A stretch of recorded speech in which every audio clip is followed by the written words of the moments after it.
With Monday.com, every business, no matter the industry or size, can simply work better. Monday.com adapts to every team's needs.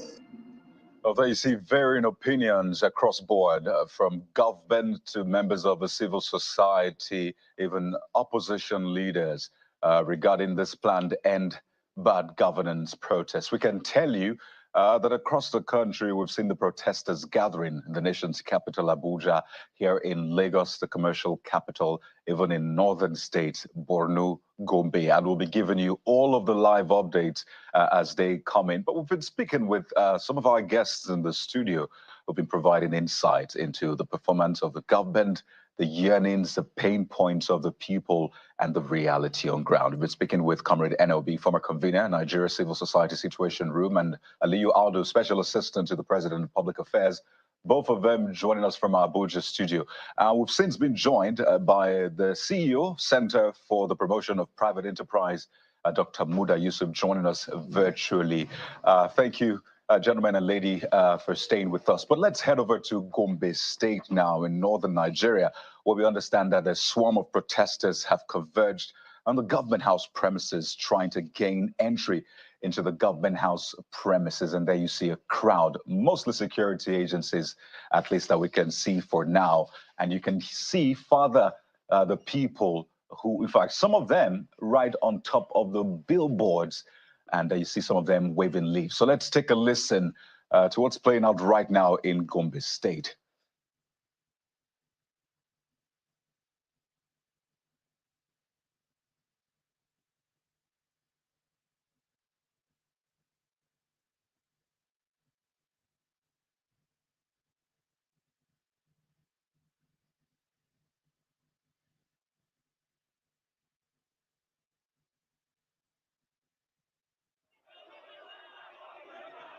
The situation playing out in Gombe, northeast Nigeria, large deployment of security operatives there, but you can see the people holding placards, some who can get placards holding leaves. And bad governance is their cry, and of course, voicing their plight over the past few months. So there you have it.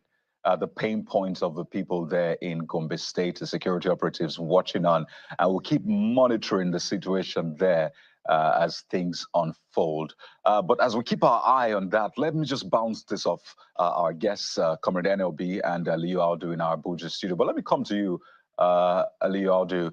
You've talked about some of the economic figures, but you know, they say some of those things you don't even have to say it. When there is enough evidence, you don't have to do a lot of explanation because the people can feel it. In fact, it's the people that will tell you, no, don't worry, we can feel it. We know that the price of this has dropped. This is moving well. So don't you think that enough or is enough to trounce what you think? And look at what's playing out in Gombe State.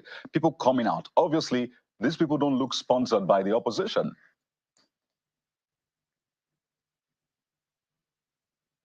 Of course, like Mr. President has always said, if there was any other way to fix our situation and ensure that we don't rob our tomorrow, you know, by trying to, you know, take the shortcuts today. And in any case, if we look at it clearly from where we're coming from, when there was subsidy, it wasn't like we had it good. We didn't have it good. But for once in our national life, you know, we had a plan, you know, led by someone whose track record speaks volume.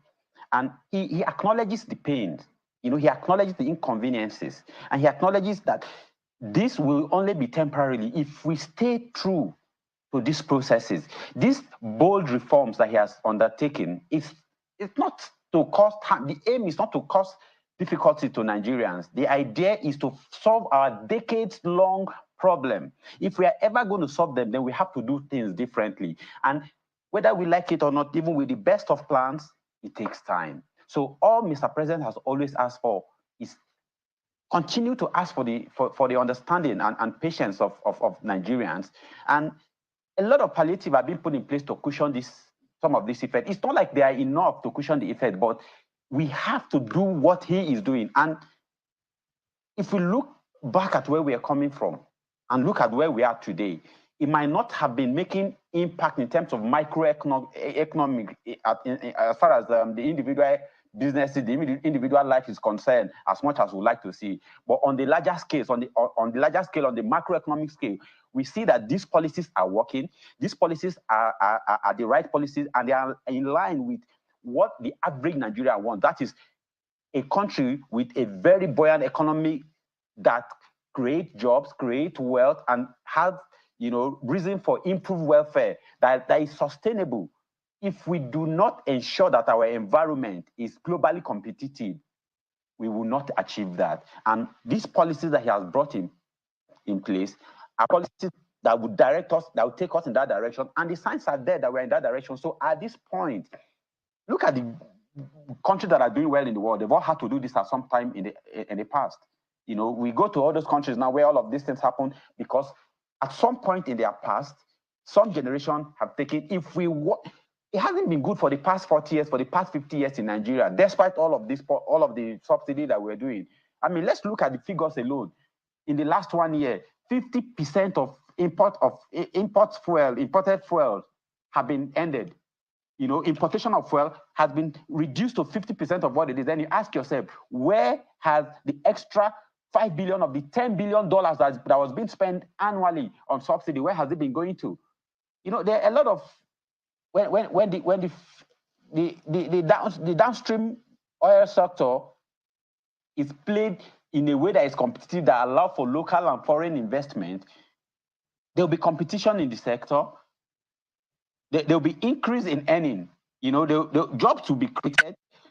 There are other initiatives that Mr. President have brought into place. We have the consumer credit that is coming up, that is targeted at taking care of at least 2 million Nigerians.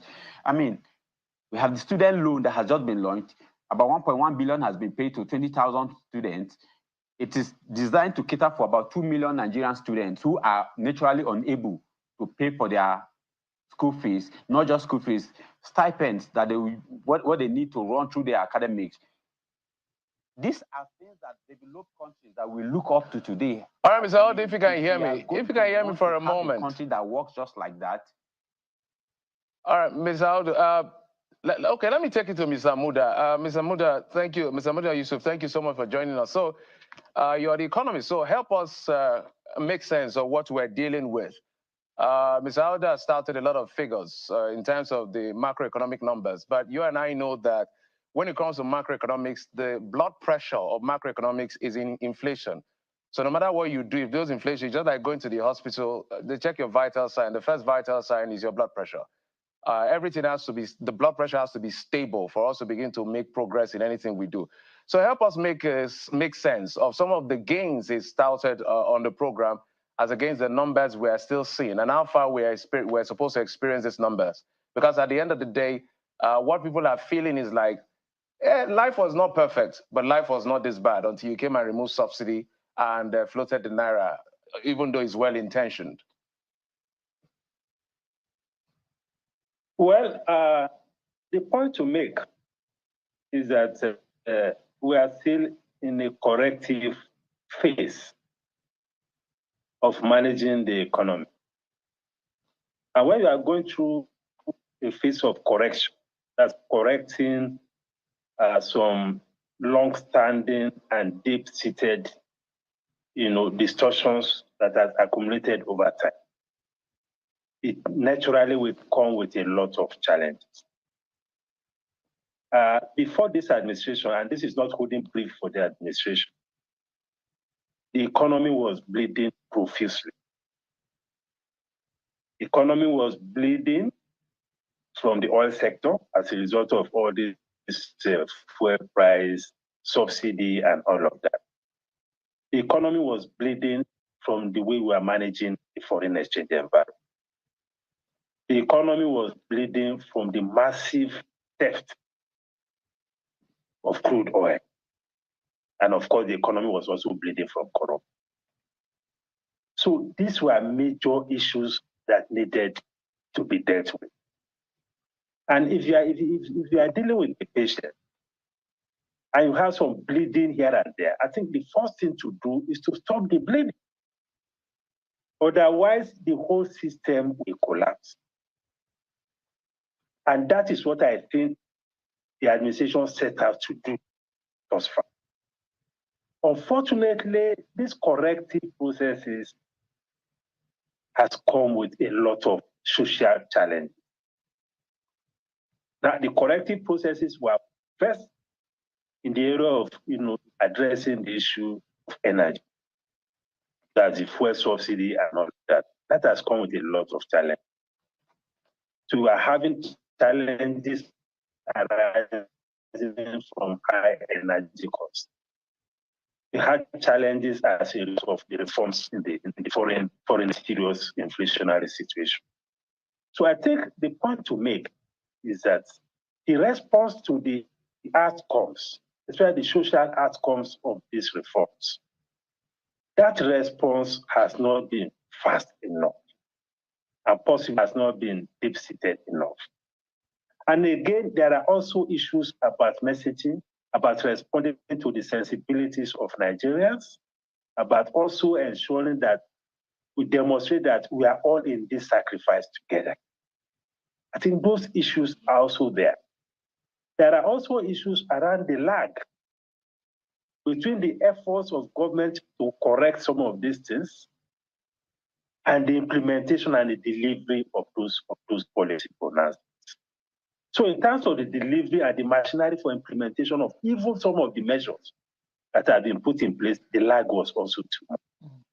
So what I will say is that the reform that has inflicted this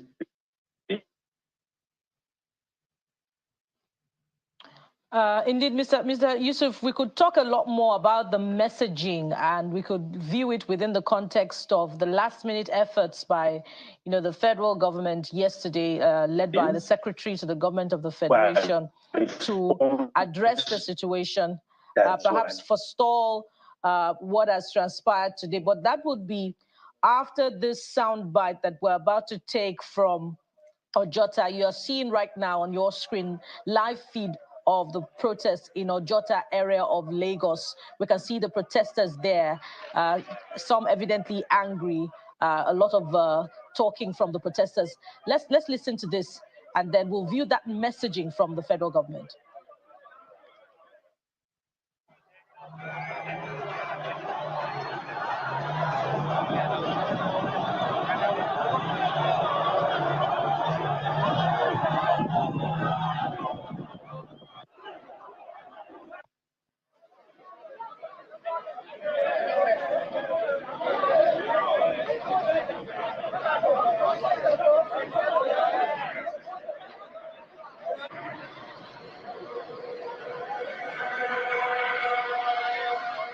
We switch to Rivers now.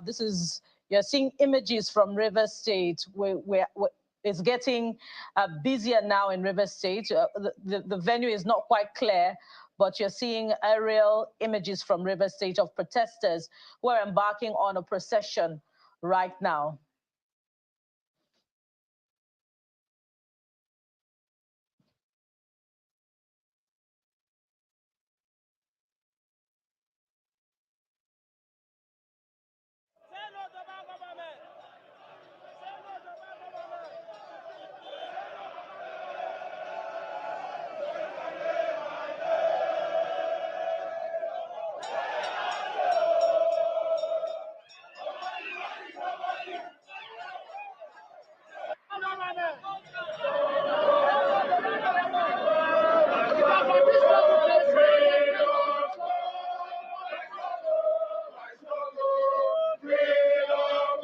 Lagos, or Ojota to be precise, where protesters have converged. It was initially quiet in Ojota, but now we've seen activity in Ojota area of Lagos. Of course, there's heavy security presence there as well. Just opposite the protesters on the other side of the expressway.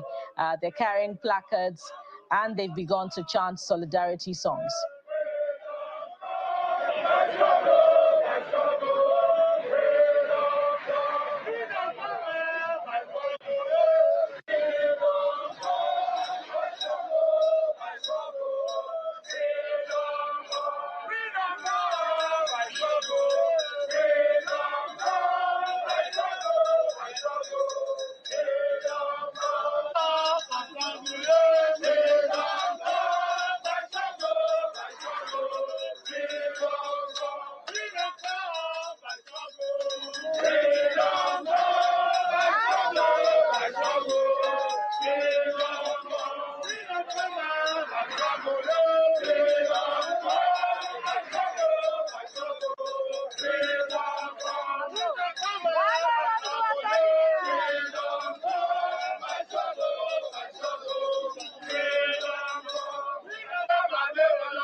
And there you have it. The protesters have largely kept to their word following the announcement of this planned protest about a month before now.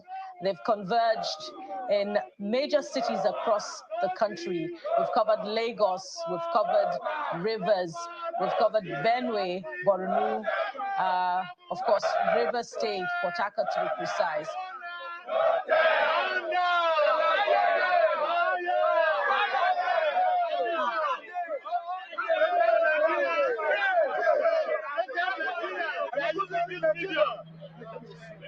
Could register our grievances as far as Nigeria is concerned. Nigeria is a great nation. A nation so blessed with rich and natural resources. A nation that has been the giant of Africa. But today, I ask a question. Where are we? 29 May 2023. This administration came into existence. The administration of Bola Ahmed Tinubu. From that day, there has been chaos economically. Where subsidy removal has caused major harm than good in this country.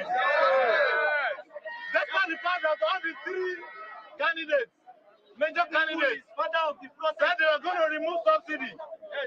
But then I tell you that every policy have a way of implementation. When the president came into assumption, 29 May 2023, he said, without looking at any calculation, without meeting with any economic team, that subsidy is what? In the front.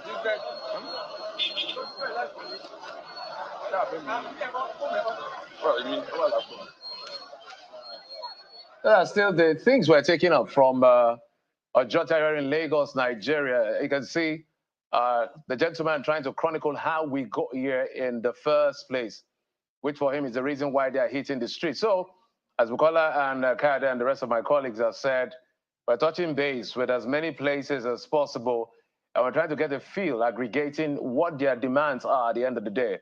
Because the convergence is summarized in end bad governance. But when you break it down, there are different things they are demanding for.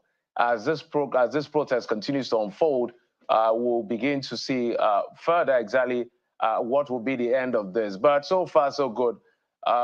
We've not seen any major skirmishes, at least from the places reported, although we understand that in places like Bauchi, there has been disruption as the young people wanted to see the emir and the police in their assessment, thinking that they were being unruly, had to disperse them with tear gas. However, the young people are demanding that they continue with their protest. So from the north to the south, to the 6 geopolitical zones, we see incidents.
Yeah, a testy situation that we saw in Bauchi there, security operatives trying to manage the situation.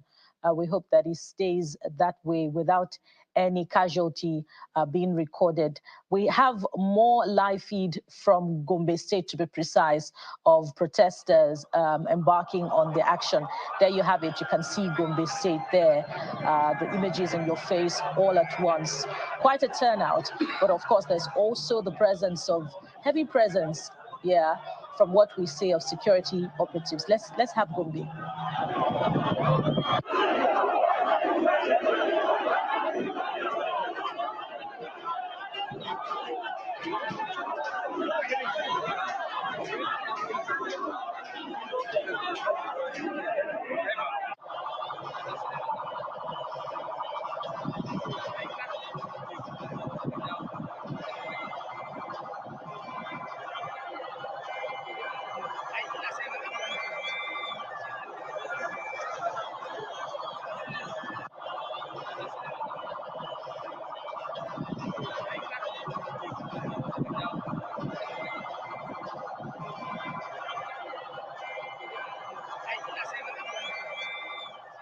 Gombe State there active with a number of people coming out, but apparently from what we have here, peaceful, and we hope that it stays that way. But we understand that the protesters are trying to gain access into Government House. It's not quite clear what the response of security agents are at this point, but as this unfolds, we'll definitely bring you up to speed with clearer understanding of what exactly is playing out. But it's quite busy from what we see here with security, or the protesters rather, bearing leaves, and it's quite a busy scene there in Gombe State. So we've had Bauchi, we've had Gombe, and of course we have more reports coming from other parts of the country. But let's return to the studio now. We still have our guests in the studio. We have Dr. Muda Yusuf, we have Comrade NLB, and we also have Mr. Audu Aliyu. Let me come to you now, Comrade Obi. Looking at messaging from the government, particularly with reference to last-minute efforts by officials of this administration to perhaps prevent this protest. We saw the secretaries to the government of the Federation, leading ministers, speaking on efforts of what the administration has been doing in terms of reforms. But if we were to put that side by side with the demands of the protesters, does it appear as if they're going to meet the protesters halfway with at least some of their realistic demands, return fuel subsidy, address hunger, insecurity? Does it look as if that they're going to meet the protesters quarter way or halfway that would perhaps reduce the number of days that we'll see this protest from the planned 10 days to a fewer number of days? Thank you very much. I think for now, for what we're looking at, it's like my fellow Nigerian here pointed out on the fact that the Tinubu administration that the revenue has increased and all of that. I want to remind us that the revenue has not actually increased; it's shrunk, because you have 400 naira to the dollar before it came in, and now it's 1,600. What that means is that if you do a calculation, you see that you have higher quantum of money, but it doesn't mean that things have changed. Yesterday, the National Assembly also had, reviewed the CBN Act, which says, the Tinubu administration can review, they can review the printing of the revenue to 15% from the 7% of the former administration.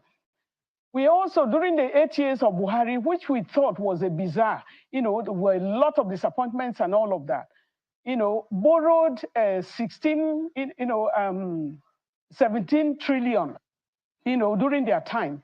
But what we have today, in 1 year of the Tinubu administration, they have borrowed 16 trillion. What does that tell you? So if we have 4 years of the administration, what are they going to borrow? And when you are looking at, so if you increase the issue of fuel subsidy. So the very president that kicked against fuel subsidy in 2012, because Jonathan administration was the one that was on now. And so he was an opposition leader, but it was okay for him to come out. But they were warning Atiku, warning Obi, all of you, no one can come out and all of that. You are not suffocating people and you say don't talk. And now you are restricting people to different, even the restriction alone is enough for you to want Nigerians to do anything because you have the power, you can use it against them. It belongs to the people. But it's really it's nice to see how they have been arranging to make sure that the protest does not hold. It means you don't want it to hold. You want them to listen to you. What have you done? My friend here also pointed out the fact that when there was subsidy, is there no subsidy anymore? Because at the last count, even the vice president pronounced that they were spending, 2 months ago, said they were spending 1 trillion every month for fuel subsidy. And we thought it was out. And when you want to retrace that step, the day the president took oath last year, 29th of May, when he took the oath, it was like, when he went to the stage, he didn't even look at his speech anymore. It was like all along he has been wanting to make sure that there is hardship on Nigerians because he just made a pronouncement. Subsidy is gone. We heard that. It's like, okay, where is the speech? Where is the speech to back up the subsidy? What are you talking about subsidy that you say subsidy is gone? And the reason why Nigerians, many of us Nigerians, I don't believe that there is anything called subsidy, is that some money is being organized to the pocket of the rich.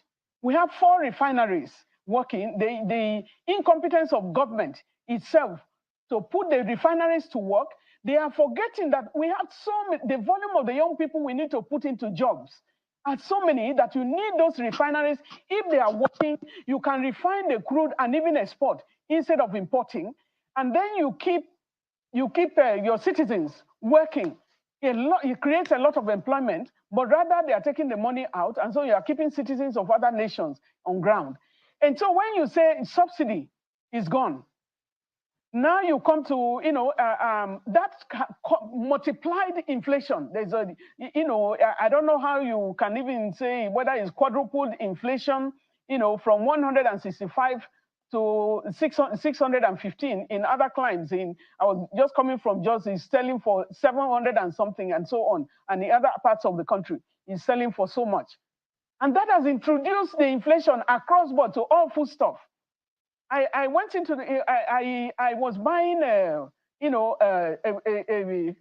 basket of tomatoes for about 5,500. I left the country for a few weeks. I came back. A small basket of tomatoes became 25,000. The price has come down a bit, but how can you contain that? And for the first time in our lives, you go to the market in the morning, the price is different. You go to the market in the afternoon, the price is different. You go in the evening, it is different. How do you meet that? We want to see the affordability of things in the market. You say you are going to be giving a bag of rice for 40,000. Where are you going to give it? Where is it? It gets me over.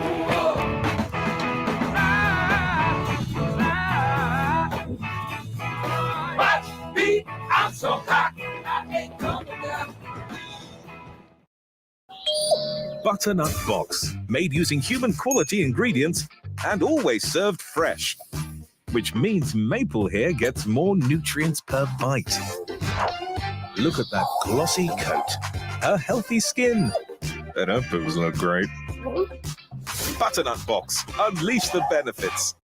Will not protest and all of that. Who gave them money to come to Aso Rock?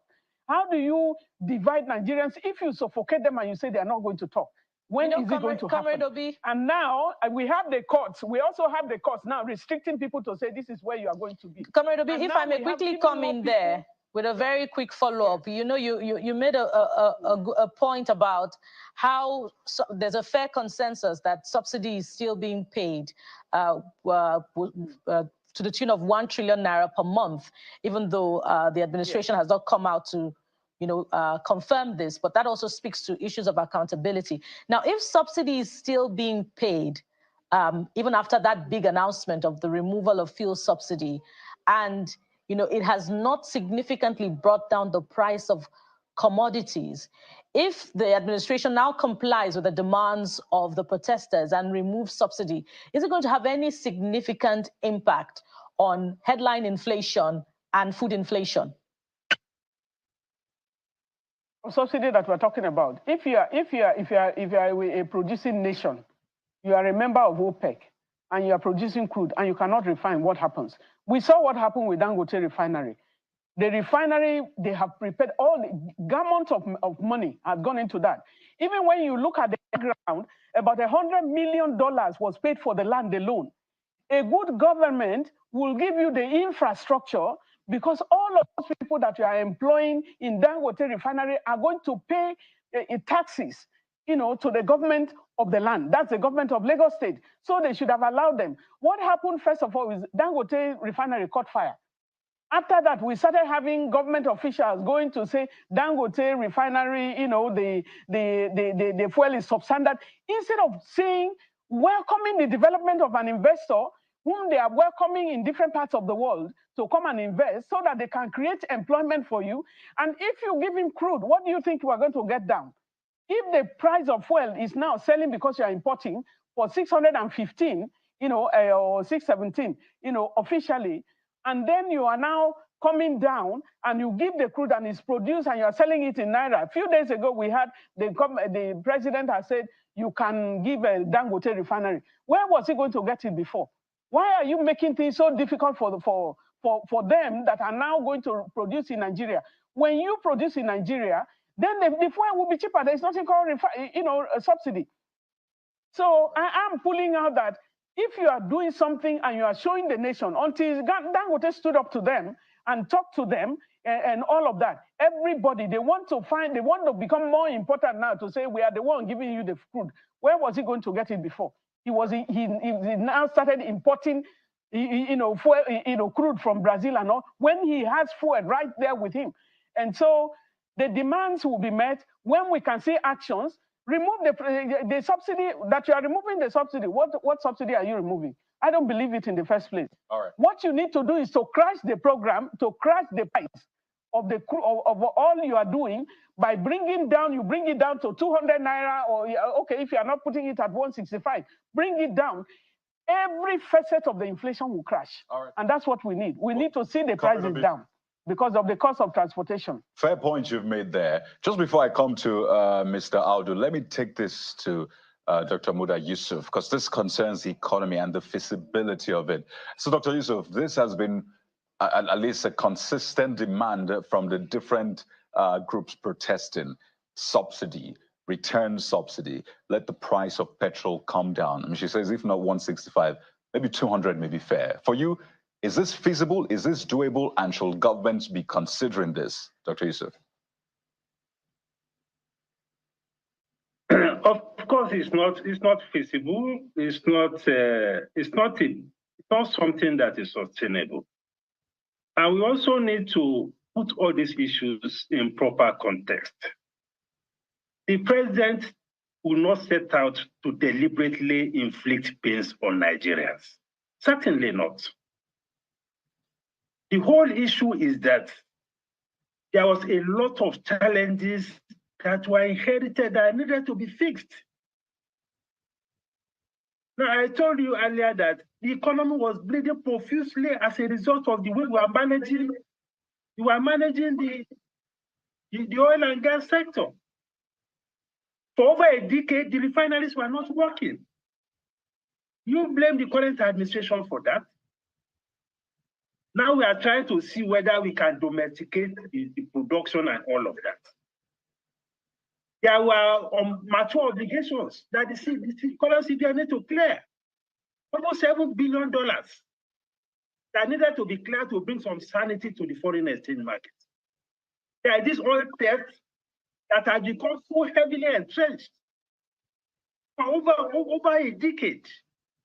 Look at how difficult it has been to clean up the issues around oil theft and increase our production.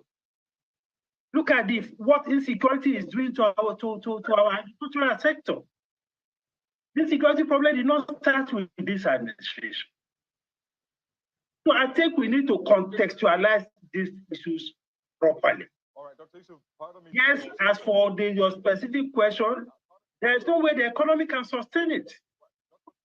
Because whatever is left with the economy, now if you go back to this issue of putting the fuel at 200, there's no way the economy can sustain it unless you want to use all your resources on fuel subsidy, and that is not sustainable. All right, Dr. Yusuf, just a moment. I'll let you land on that point, but we understand that there's something playing out right now in Borno State, northeast Nigeria, where the police has since dispersed, or at least they're trying to disperse the protesters with tear gas, and they see most of them young people.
Just to maintain the peace.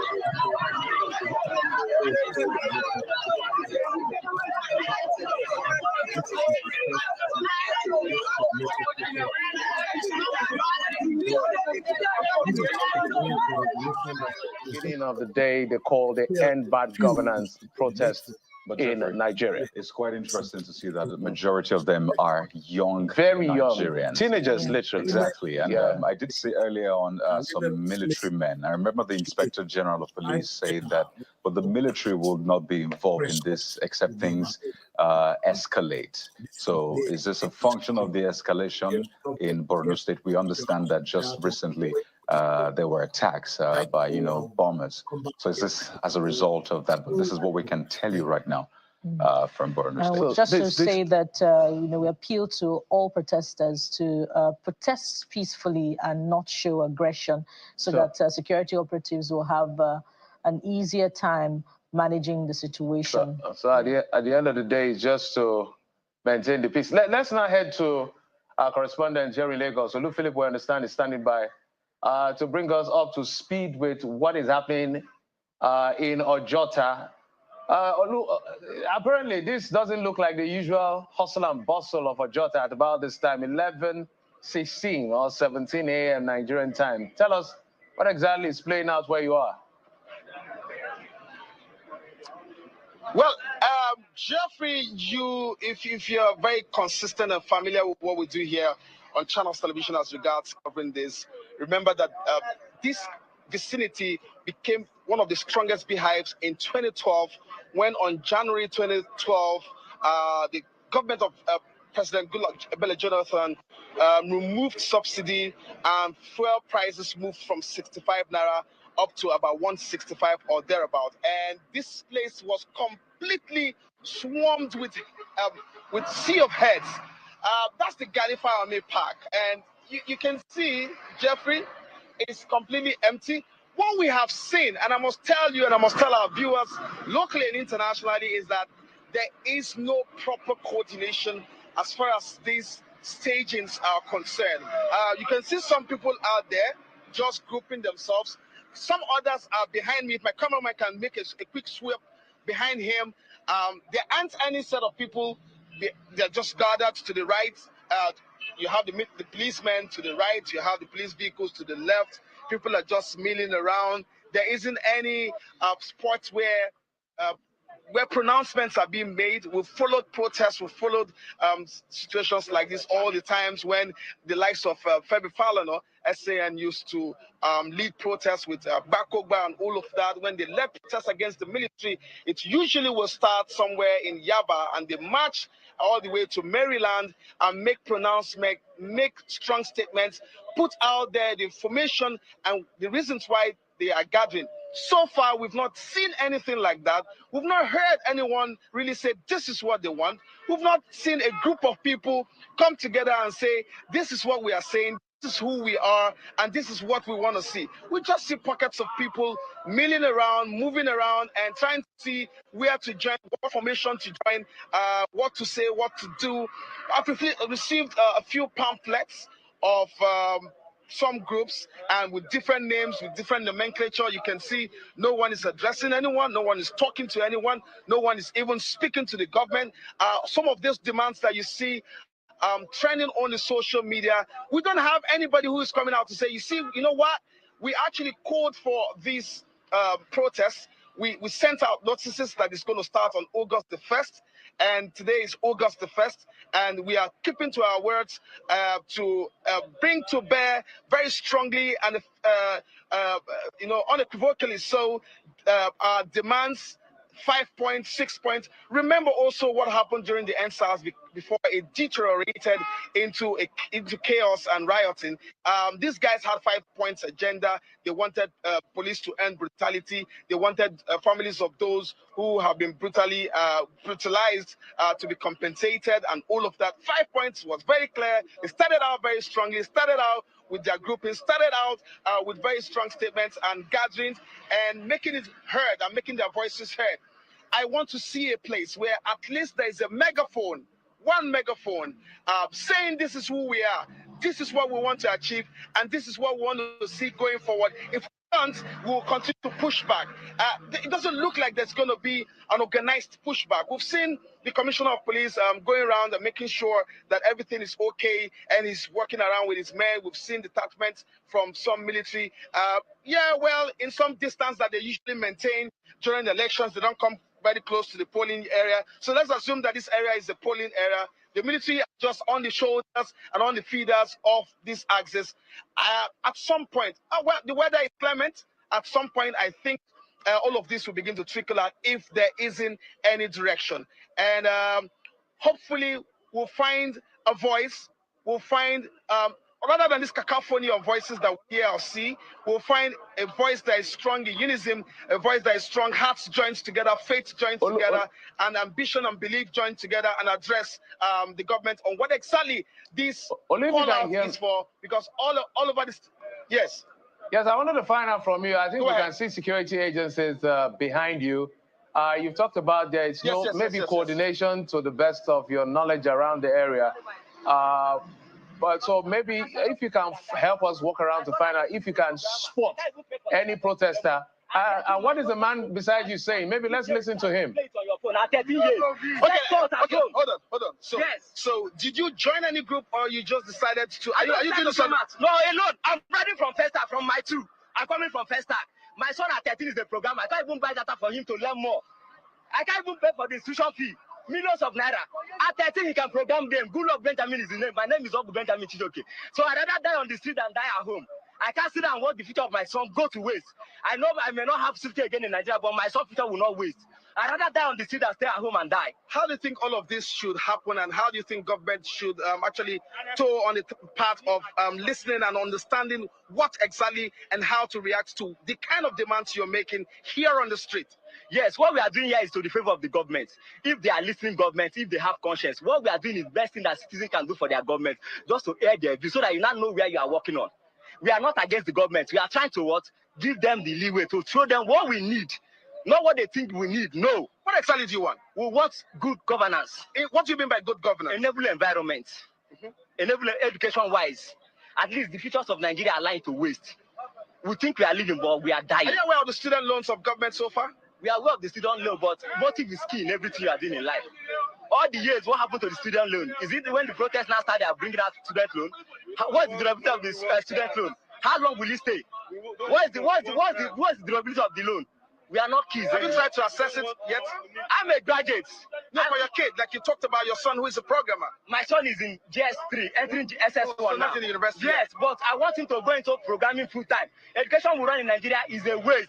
We are learning what we cannot, better things that we cannot use in the future. I'd rather my son drop out of school and face coding and programming full time. So if the government can give me the scholarship for him to study it, I don't mind giving my son to Nigeria. He will better Nigeria. As a programmer. So this for me, if I hear you very well, this for me would settle on curriculum for school and education to make sure that brilliant students like your son, like you said, can have scholarship to study. If you can hear me, just a minute. If you can hear me, Olu, maybe. Okay. I'm trying to. Olu apparently having that very passionate gentleman there. Yes, Olu, we can see he's quite passionate talking about what he wants for his son as against what Nigeria has done to him in his own words. But we can see people behind you. Maybe if you help us walk down and maybe take more reactions to some of the people that are there, maybe pockets of people around, let's hear from them. There are protesters behind you, if you can hear from them. I'm just going to do that right away. Why are you on the streets? Sorry, I like to speak in Yoruba because our president is Yoruba. I believe if I speak in Yoruba, he will hear me clear. Okay, go ahead. Okay. Go ahead. Thank you. No abusive words. No. Go ahead. I'm very happy for everybody. Inú mi dùn láti rí gbogbo ọmọ Nàìjíríà tá parapọ̀ ń bí lónìí nítorí pé ara ni wá, ebi ń pa wá, inú wa ò dùn. Gbogbo àwa youth àti àríṣẹ́ ṣe mọ́. Number one, àwọn tó ń ṣiṣẹ́ owó oṣù ẹlòmíì kò ká báàgì ráìsì kan ní owó tó ń gbà lóṣù kò ká báàgì ráìsì kan. Báwo náà ti fẹ́ ká survive? Ara ni aráàlú, àwọn ìyàwó wa wọ́n ti di olóṣó tán tí wọ́n bá jáde síta kán lọ sí àgbèrè, wọn róúnjẹ jẹ, ẹjọ́ President Bola Tinubu àti àkókò yìí bẹ̀ yín ni ẹ bá wá nǹkan ṣe sí nǹkan tó ṣẹlẹ̀ ní Nàìjíríà, ara ni wá, thank you. Geoffrey, did you understand that even though he was trying to address Mr. President, President Bola Ahmed Tinubu, I don't know, do I help you with some level of interpretation so that this conversation can go on smoothly? Go ahead. Absolutely. No, so what he's saying is this, that he's, first of all, he's happy that everyone came out today peacefully to protest. That's one.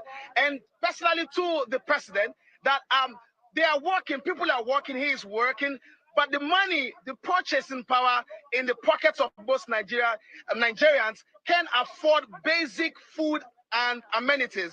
And that some of our women or their wives and women are not able to also provide or find sustainable means of livelihood and are taken to other vices that we can't mention here on television. So that's what it is.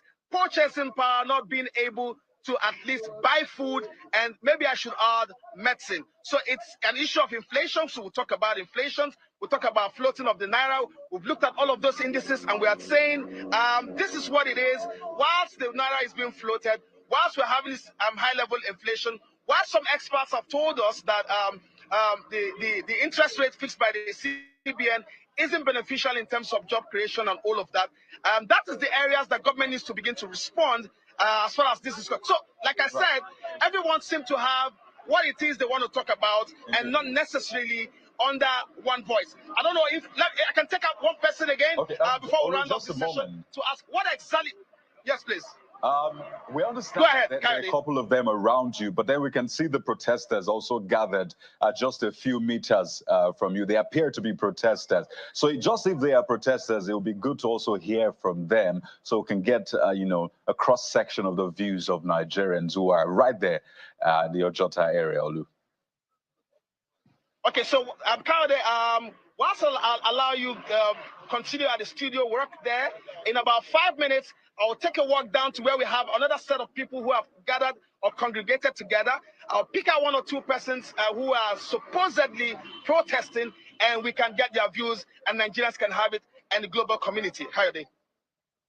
Olu, there you have it, Nigerians speaking their minds in the language they understand. And that is the essence of democracy, ensuring that everyone is able to speak their minds to government. This is democracy. But let's return to our guests. We still have 3 of them joining us. And Bukola, I know you have something for Dr. Yusuf. Yes, indeed. Thank you, Kadi. Quite a lot for you to react to, Dr. Yusuf, concerning the sound bites that we have heard, you know, from those who are protesting on the streets. But I'd like to take you up on your views about a return to the price of petrol prior to, you know, the inauguration of this administration will make the economy unsustainable. If we refer to 2012, during the Occupy Nigeria protests, the protests eventually led to a return of pump price of petrol to 65 naira per liter. And at that time, there wasn't even a potential for increased refining capacity as we now do. So, you know, some Nigerians would say that your views are debatable.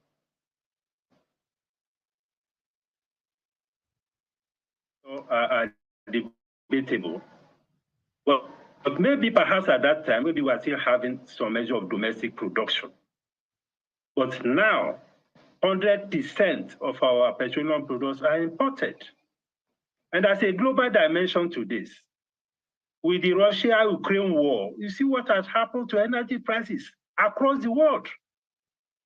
They are talking about inflation and cost of living crisis and protests. These protests have happened in Europe and in some other parts of Asia, even in the US.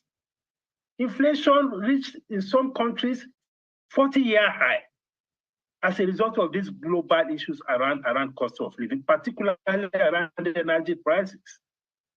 So the biggest issue we are facing with respect to this energy is the fact that we are completely 100% dependent on importation. And that is what the current administration is trying to do, to switch us back to domestic production. If we're able to switch fully back to domestic production, we will see a moderation in these prices. But it's not as if it will go back to 200 or go back. I mean, that will be wishful thinking, because we also need to manage expectations. But scaling up domestic production is going to go.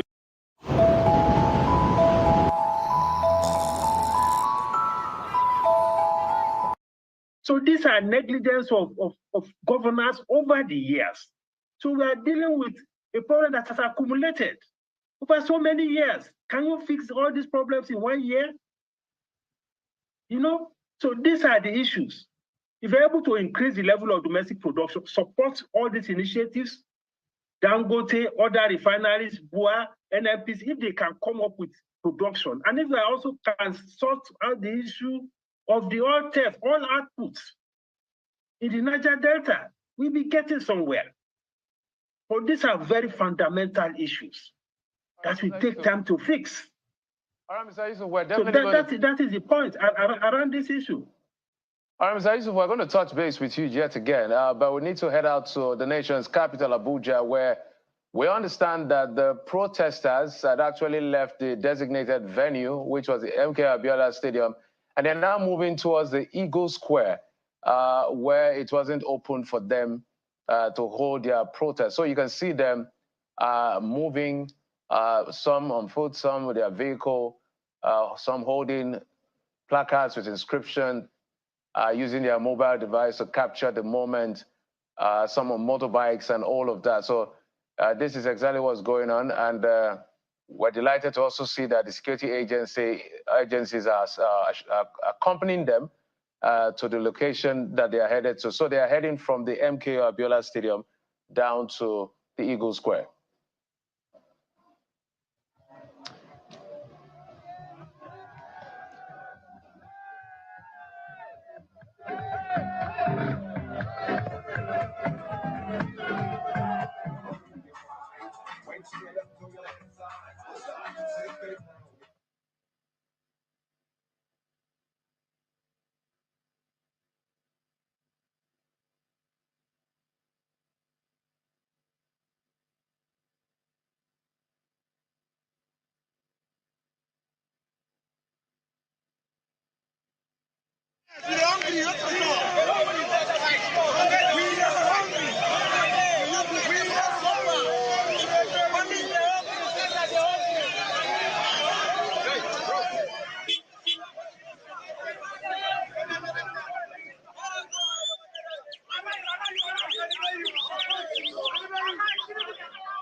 All right, there's so much happening across the country. There you see the protesters in the nation's capital now moving to Eagle Square. And I mean, their demands are not far-fetched. And bad governance, saying that they are hungry. And if anybody's triggered by those demands, then clearly that person or that organ needs to do some soul searching and shape up. But let's return now to our correspondent Olu Phillips in the Ojota area of Lagos. He's now with the protesters.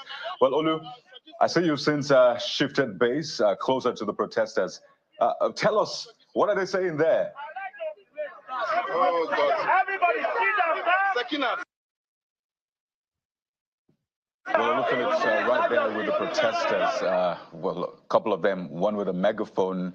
It's important to understand who they are, what their demands are, such that the message can reach the government, the appropriate government that this is targeted at. So we're still keeping watch what's playing out in the northern part of Nigeria, from Borno to Gombe to Bauchi, not forgetting Lagos. So Olu, if you can hear me, would like to hear from you, and then, of course, the protesters, particularly what their demands are, and, of course, how long they plan to stay on this. All right. Number 7. Sorry. If you don't mind, please. We are live on channel. You called your group. Remember, 2 days ago, you were on Channels Television calling out this. What exactly is the demand, and how would you describe the protest so far? We have been making those demands from Ikeja under bridge to here at Ojota. We have marched for over 2 hours, and we have also made those demands copiously. And the demands can be summarized in this manner. We are fed up by the condition of hunger and hardship that President Tinubu has established in this country since May 29, 2023. And we are saying enough is enough. Reverse all anti-people policy.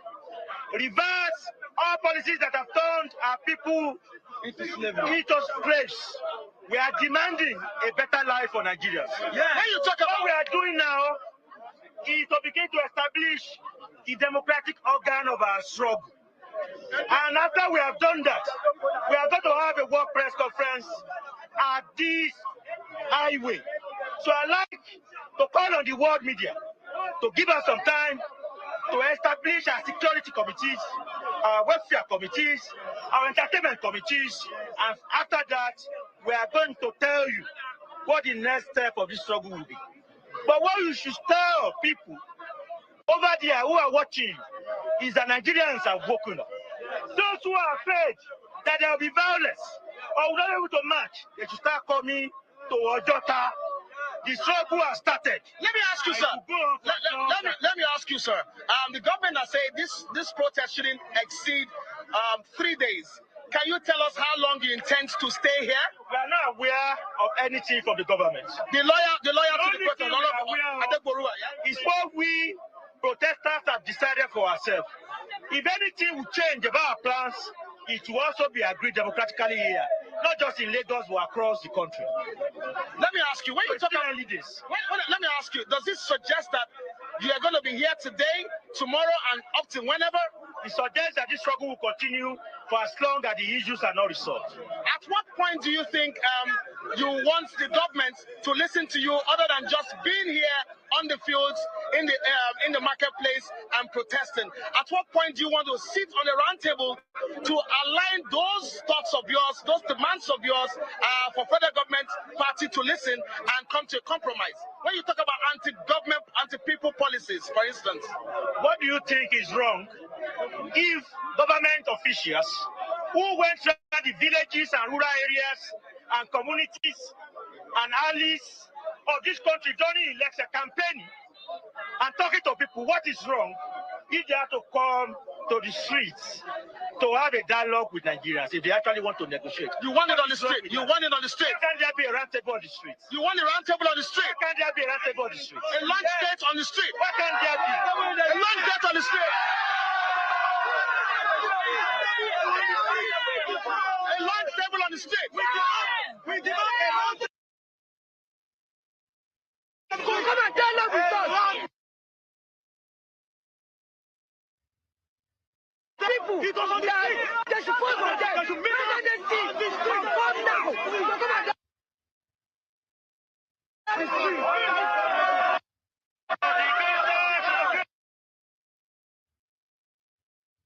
Please, once we are done, you excuse us. We have to discuss within ourselves.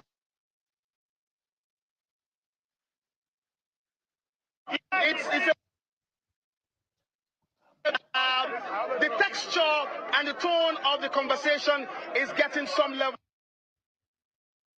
What exactly could be wrong, or who says it's wrong to have a round table on the street, to have hands across the desk on the street, and to have to push the envelopes here on the street? Perhaps that's the new chapter the government needs to begin to look at and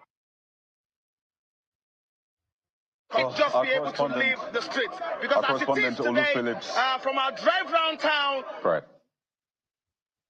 Banking, the fuel stations are not working, the market shops are closed, the malls are closed, the streets are deserted.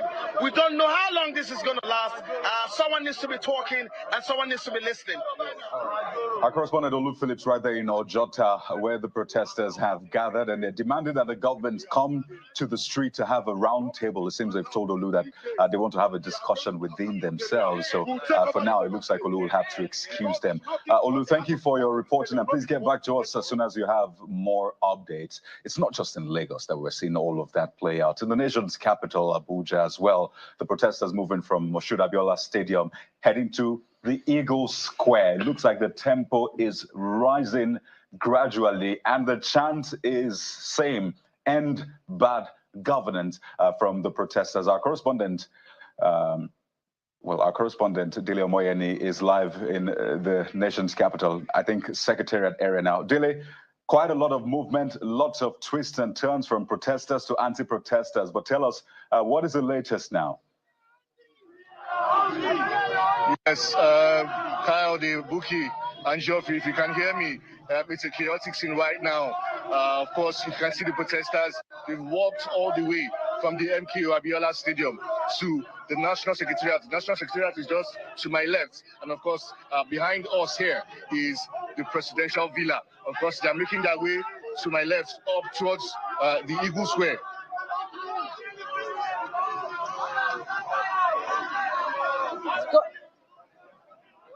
All right, Dele Omoyeni there, of course, following the protesters minute by minute to ensure that you do not miss anything right where you are watching us, either from Nigeria or from outside the country. But Dele, I'm sure you have more to tell us. So what happened to the, would I say the anti-protesters, or I don't know, the other group protesting against those protesting? What happened to them? Are they dispersed? Are they proceeding to the Eagle Square as well? And what would you describe the security reaction as? Because we understand that there's been some sort of court ruling asking that they do not converge at the Eagle Square. Dele.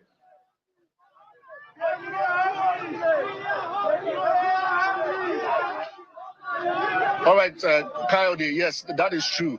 Well, for the anti-protesters, we left them at the MKO Abiola Stadium earlier. We didn't follow the protesters all the way from the MKO Abiola Stadium to the National Secretariat. The National Secretariat is just to my left. And of course, the Presidential Villa is just in front of me. Now, there's a heavy presence of security, a company of security agents from the police to the civil defense, to the Nigerian army. And then, of course, there's a truck of JSS officers just to my right.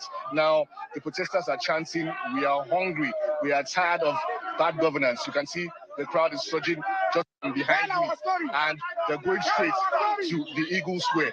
One of the issues that has been at the forefront of this is that the police and other security agencies are not stopping them from making their way to the Eagle Square. Of course, earlier, Yes, go ahead, Dele.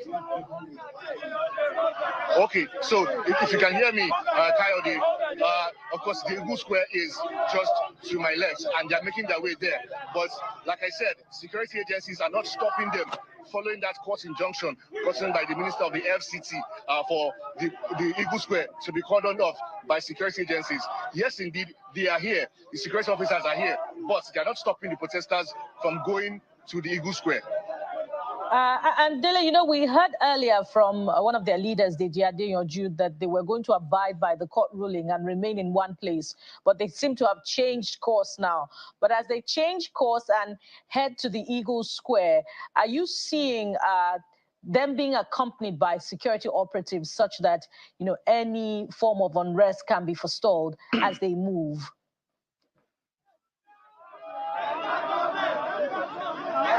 Yes, 100%. Security agencies are following them. All the security agencies are following them. They are not stopping them at this time. I have one of the protesters with me. Well, earlier this morning, we just had a couple of people there in front of the MP at Abiola Stadium. But right now, there's a surge of people. What's going on right now? First of all, I want to thank most of the protesters for coming out. So far, so good. It has been peaceful. Despite the intimidations we've been receiving some days ago, people have decided to come out and make their voices heard. I mean, we can all see what's happening in the country. I mean, everybody is hungry. The policies of the government is just anti-people. People are not enjoying life. Everything is just unbearable, honestly. I mean, the other day, the First Lady was asking people to go back to their backyard and do some farmings. I mean, even we have a lot of states that were doing, that were into agriculture and all of that. Now they can't even go to farm. They can't even farm in their own backyard because of the insecurity issues.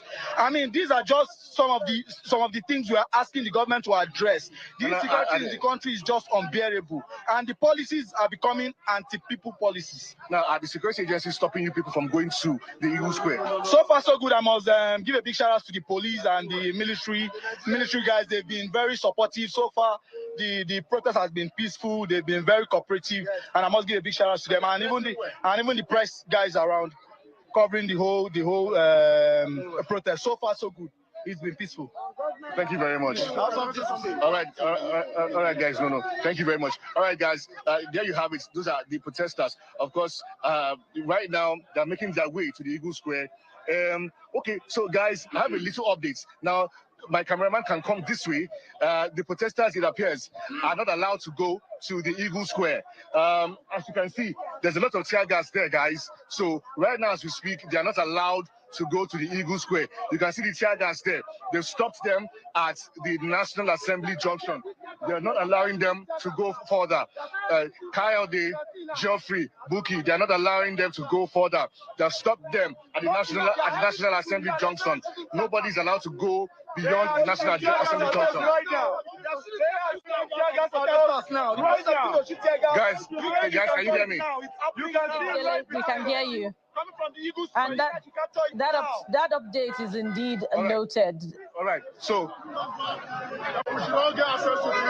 what is happening there? What is happening there? Okay, right now we are heading towards the Eagle Square where we will make our voice heard, but they are hindering us by shooting us tear gas, of which is unlawful. It happens that we find ourselves in a country where every man will come and do whatever he or she likes, and we want to change the whole narrative today. No going back, come rain, come shine. Thank you very much. What do you want to say? See, what I want to say is that no matter how the country is favoring you now, if the governance is not worked on, if it's not changed, if it's not good, no matter how flourishing your business is now, it will fail. Thank you very much. Guys, so there you have it. There's a lot of tear gas behind me. Canisters are being fired, and of course, some of the protesters are running back towards the secretariat. Coyote, Geoffrey, Muki, Yes, indeed. Thank you, Dele. Our correspondent there, Dele Omoyeni, reporting from Abuja, where the protesters have moved from the MKO Abiola Stadium down, and they're moving down to the Eagle Square. But we understand that they have been prevented at that point from moving any further. From Abuja, now let's head to the south of the country, Port Harcourt, the River State capital to be precise, where our correspondent Charles Opurum is set to bring us up to speed with what's happening there. Hello again, Charles. We saw just a few minutes ago that the protesters had begun a procession. Fill us in on where they were moving from and their destination, and perhaps what's happening right now. Okay, hi. Bookie, can you hear me clearly? All right. Right now, we are directly in front of the River State Government House, the seat of power here in River State. And it's raining. I'm literally drenched. Everybody here is drenched because it's actually raining. And of course, the protesters march all the way from Pleasure Park down to this particular place, which is a very considerable distance. You know, by the way, it's important to note that they were escorted by security agents. In front of the procession was the 19th.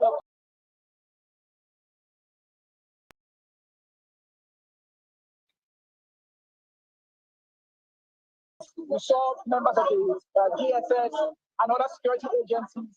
They came around and they escorted the team. So they stopped along the way at different points, you know, where they stopped to make their grievances felt. Now they have congregated here and they are demanding that the governor come out to address them. Now, if I turn the camera around the way, you see this gentleman is carrying the list of demands which they are asking the government of course, to attend to, right? So these are some of the demands that we are asking the governor to come and attend to. So right here, the noise is a lot. You know, it's a lot of noise because we are chanting, singing while we wait for the governor to come out and address them. While they wait for the governor to come out and address them, I wonder if you've been interacting with them to know what would happen from this point. Are they going to return to the protest venues tomorrow and the day after? What's their strategy for this protest? Unfortunately, we have lost connection through to Charles, but we'll return to Charles Opurum, our correspondent in Port Harcourt, to know how the protest is progressing. We understand that they have converged at the government house where they're waiting, in Charles's words, insisting that the governor, Siminalayi Fubara, comes out to address them.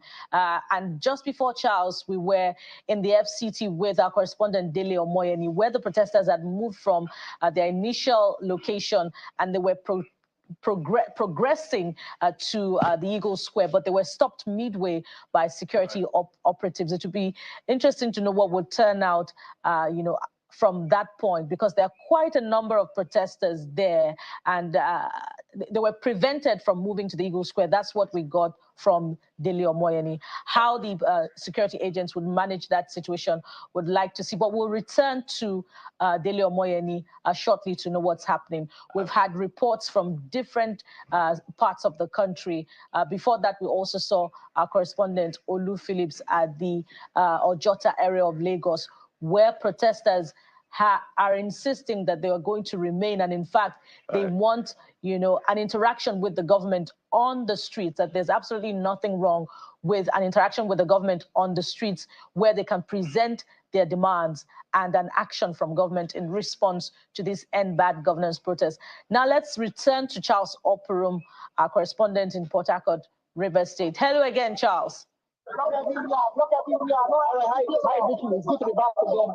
It's very noisy here, so I'm literally struggling to hear what is happening and what you're saying in the studio. But yes, indeed, like you pointed out, we are waiting for an interaction with the governor. But I'm here with Mr. Highway, who has within the charter of demands which they want the governor to attend to. And Mr. Highway is standing by to have an interaction with us. Sorry, sir. What exactly are these demands, and what are you guys asking the government of the day to attend to with these demands? Yes, the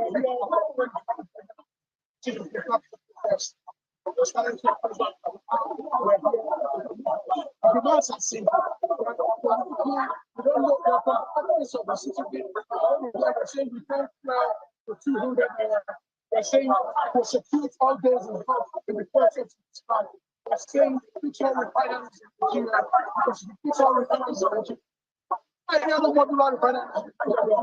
So, on the concept of the field, the vehicles go on this threshold. The element section, we cannot count the government.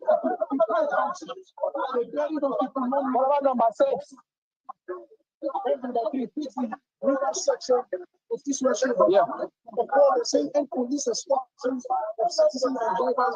They're saying, the chief police from here. Well, Charles, we're going to touch base with you yet again. So we're following up across the country: Abuja, Port Harcourt, Lagos, Bauchi. Everywhere is happening as far as this protest is concerned. But as soon as we get some feelers from some of these points, we'll bring you up to speed. But let's get to our guest in the Abuja studio. Let's get to Aliyu Audu, who is a presidential aide. Ms. Audu, I'm sure you've been seeing what's been playing out across the street. So what's your immediate reaction as quickly as possible? And sometimes the challenge is not as if sometimes people do not understand that some of these policies are well intended. It's just that the timing is open-ended.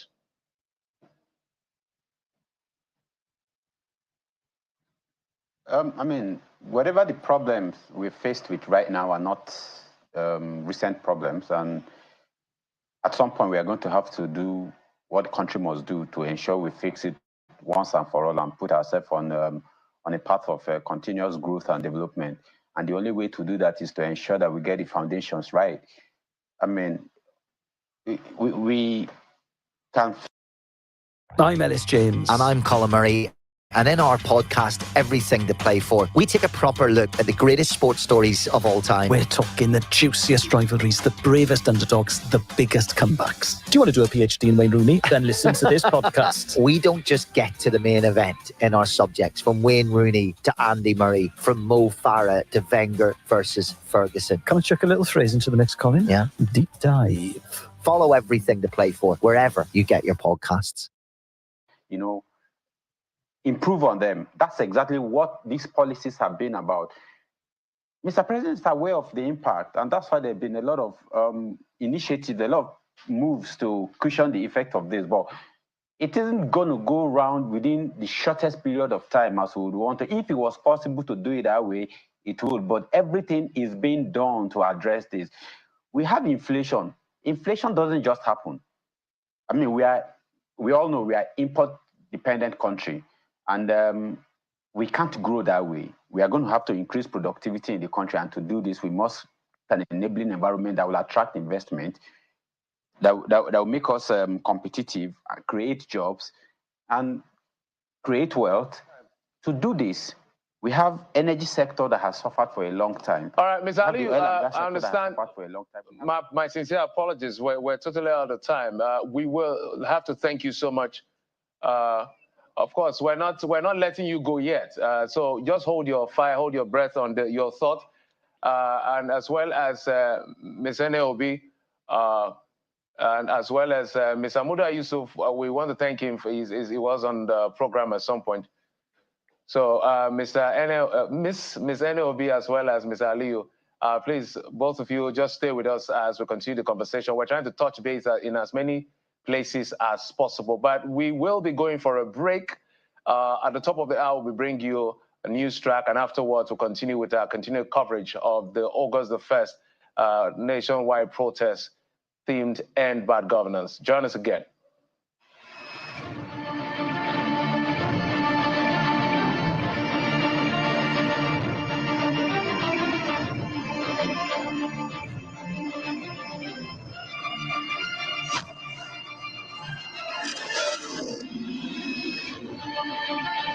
Be a part of the 20th anniversary sales promo.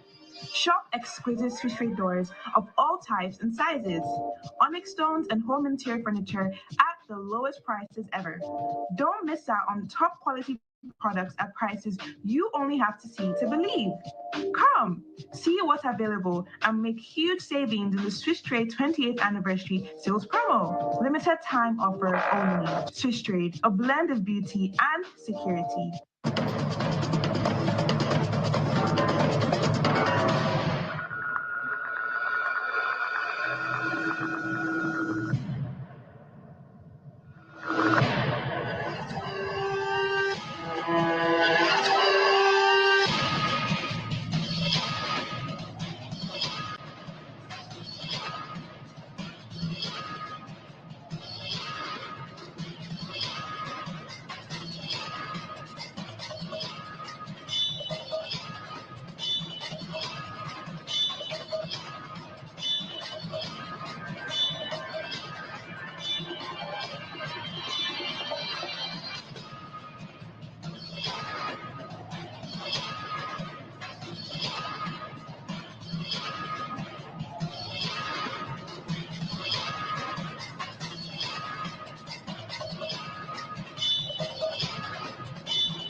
Good afternoon, my fellow countrymen and women. I greet you all.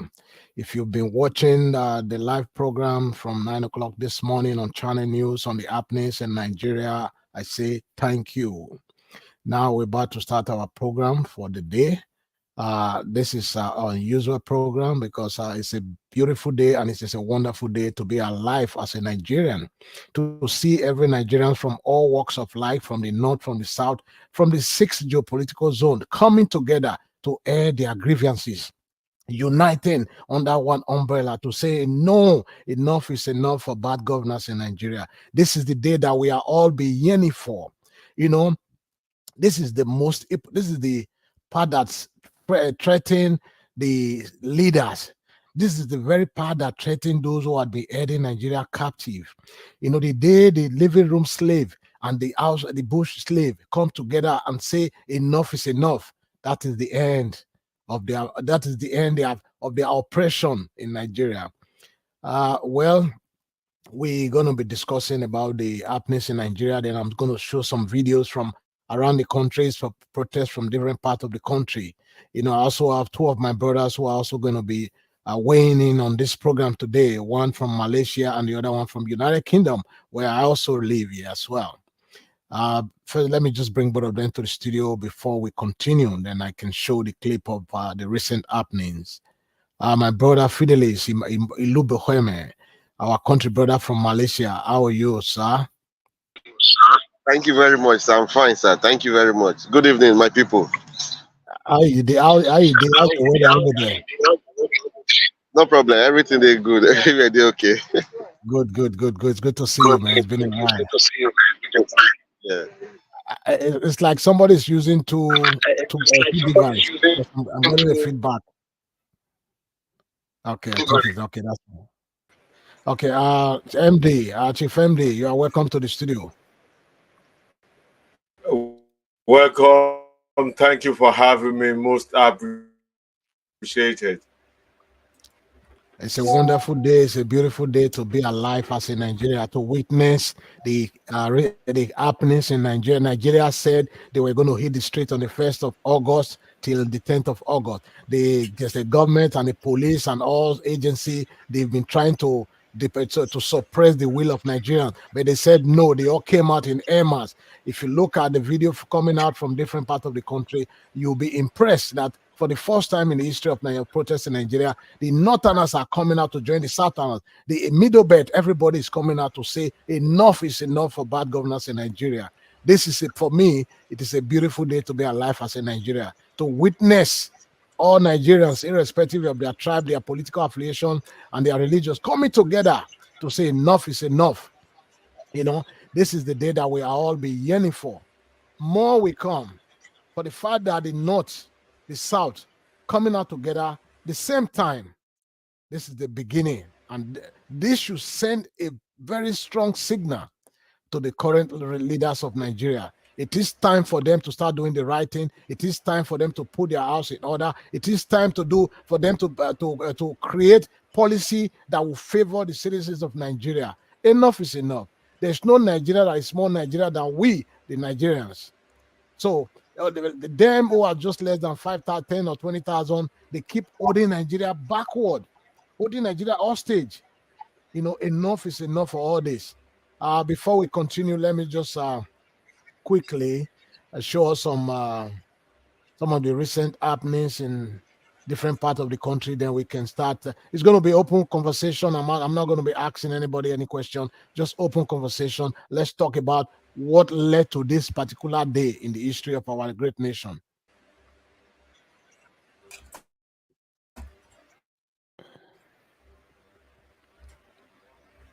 That's right there, Moshood Abiola Stadium in Abuja. That was the gathering of the Revolution and Take It Back movement, organized by, and before today, there was a meeting led by our very own father, Femi Falana, with the Inspector General of Police, and the meeting was aired on Zoom, because they wanted to see the organizers, but it wasn't possible. The meeting was aired on Zoom in order for the meeting for the protest to continue, because protest is guaranteed in our constitution, section 39 and section 40 precisely, under the 1999 constitution as amended, guaranteed that Nigeria have the right to protest. They have the right to peacefully assemble, and they should be protected while exercising their rights, their fundamental human right. Let's see. We have quite. I'm going to let's put in videos. I don't want to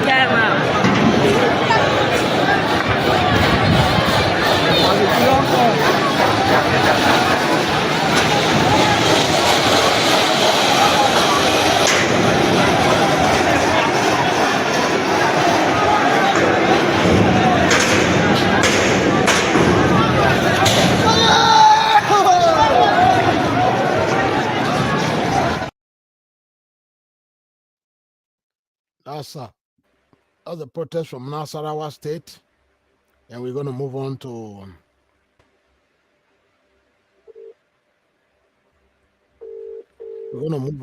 the next one, which is Benin.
Yes.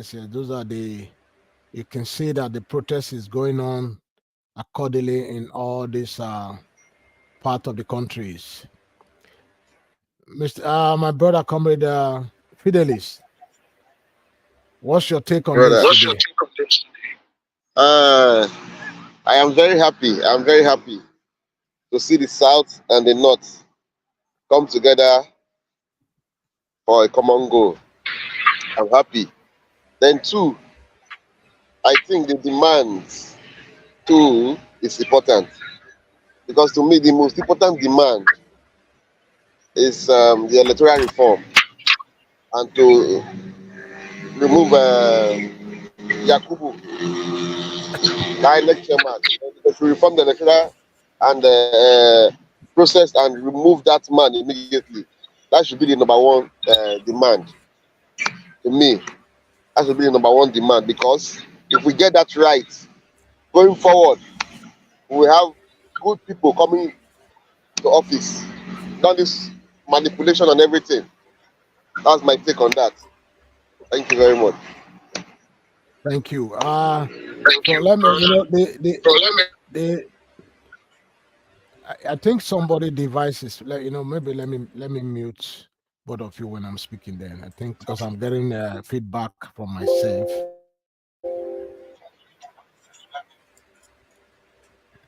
Chief MD, I think it's from your end. If you can mute your mic. Okay, it's from your end. It's from Chief MD's end. That's where we're getting the problem from. Yeah, Fidelis, can you hear me loudly? You can hear me loud and clear, yeah? Yes. Oh, okay, thank you so much. Thank you so much.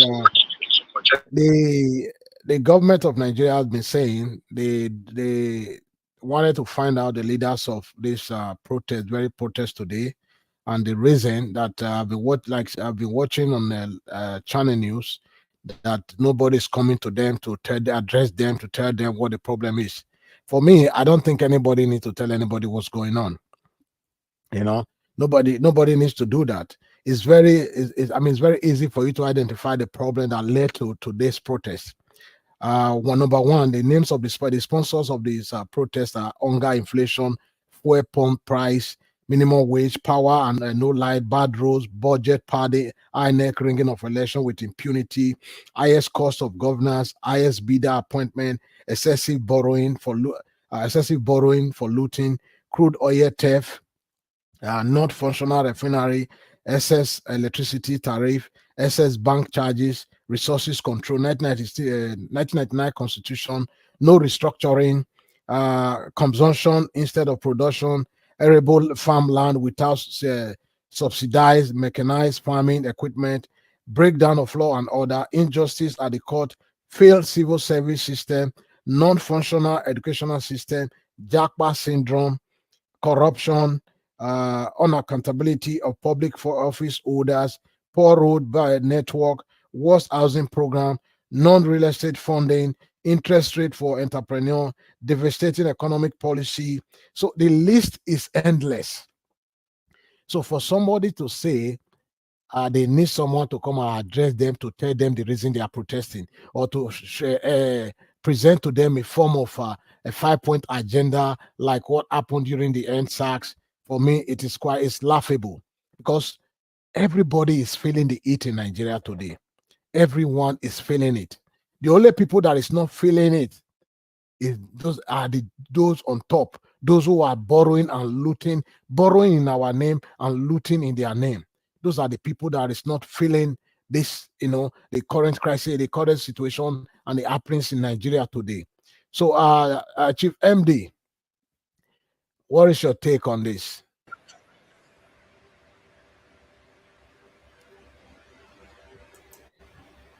Chief MD, I think you're using multiple devices. You're using multiple devices. You need to turn I only turn use one device. Okay, because I'm using direct route. I'm not using Wi-Fi. Okay, that's fine. Go ahead. What is your take on this? My take, as regard, I didn't hear the question. Keep breaking. That's what I'm saying. It's not a question. So what was the question? It's not a question. It's not a question. I said, what is your take on the protest, on the current protest and the happenings in Nigeria? What's your opinion on it? Yeah, it's very clear. My opinion or take is very clear. It must happen. It's either this or we are trying to get into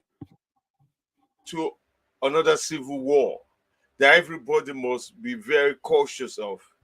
You cannot not to have a room to excel, or else it will come out at a force that cannot be controlled. If you're not careful, what happened in Algeria when a single market person, because of the level of the government corruption and oppression, decided to burn himself alive because he cannot afford to keep paying taxes. There is no getting the benefit. The kingdom fell, completely fell. For somebody that has been in power for over 30 years, lost. Same thing happened in Egypt, the Arab Spring.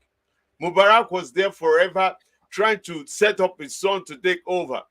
But they forget to take care of the people. And just like that, 30 years of reign just disappear, collapse, to the point they were criminally charged. So for Nigerian politicians who want to take this lightly and think they can maneuver their way out of it, seriousness, without considering the fact that this is a pent-up pain, this is a pent-up burden, this is a pent-up problem that is causing them for Nigerians to start protesting. They're trying to address the situation.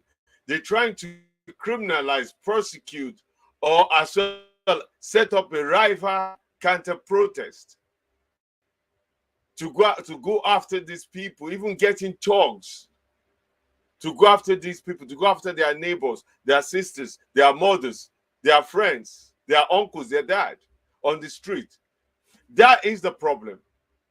The focus should be solution. If it were me, if I'm part of the one organizing thing, this is one of the things I'm going to ask for, I'm going to demand for. Regional government. This is exactly what caused the Ojukwu problem, the Biafra war. There was an understanding to have a regional government. They have an agreement for regional government. They came back, everything changed. Go back to Ritibu. Now, it behooved me to say anything positive about Tinubu, but let us be sincere. For the 1 year plus that Tinubu has been in this, he has occupied the presidency. He has been an abysmal failure in many phases. However, Tinubu have also done a lot of things that the state governors have embezzled to the highest. Tinubu gave, I won't say the presidency, the government gave each out of rep, each senators money for their district to relieve burden. Where are those money? They gave bags of rice. They gave money to state governor to elevate. And another failure of Tinubu, rather than giving governors, senators, and House of Rep money to go and help their district, why not focus on how can an oil-producing nation be spending high on so much petrol and diesel? We produce, every nation that produces oil and gas is cheap in their country, except Nigeria. How we put in taxation on food, importation of food, when we don't even have enough agricultural produce locally? Yeah, even this most civilized country like UK, America, with big farms, still import food with zero tax. Those are the basic things they should focus on, rather than giving government official money that don't get to the people. Change the policy. Just start with the basic policy.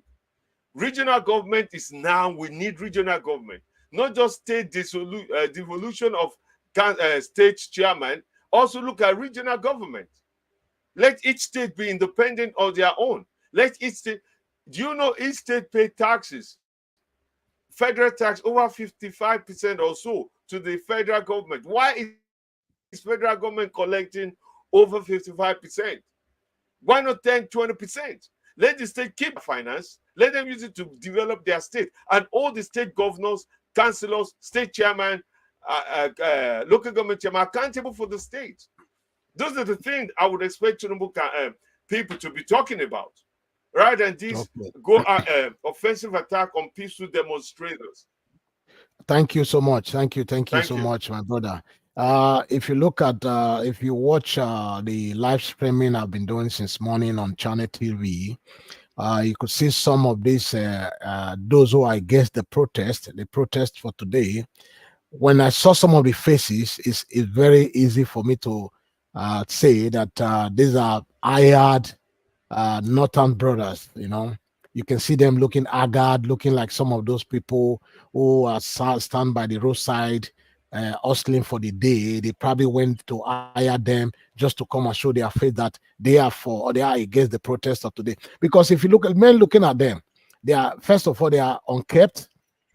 They look like they are hungry, but because of the men 5 or 3,000, 10,000, as the case may be, that was given to them for today to join, to come and protest against the people who are protesting for them as well, protesting for their family, protesting for their future generation as well. You know, it's quite laughable. While I was just having conversation with you, I had some lists that just came in from the Situation Room, which I'm part of. It said the list of those who are inciting the protest for today. I'm going to explain to the public. Number 1 on the list is Ahmed Bola Tinubu for engaging in massive corruption, ringing, destroying the middle and the lower class by terrible economic policy decisions since coming to power May 29, 2023.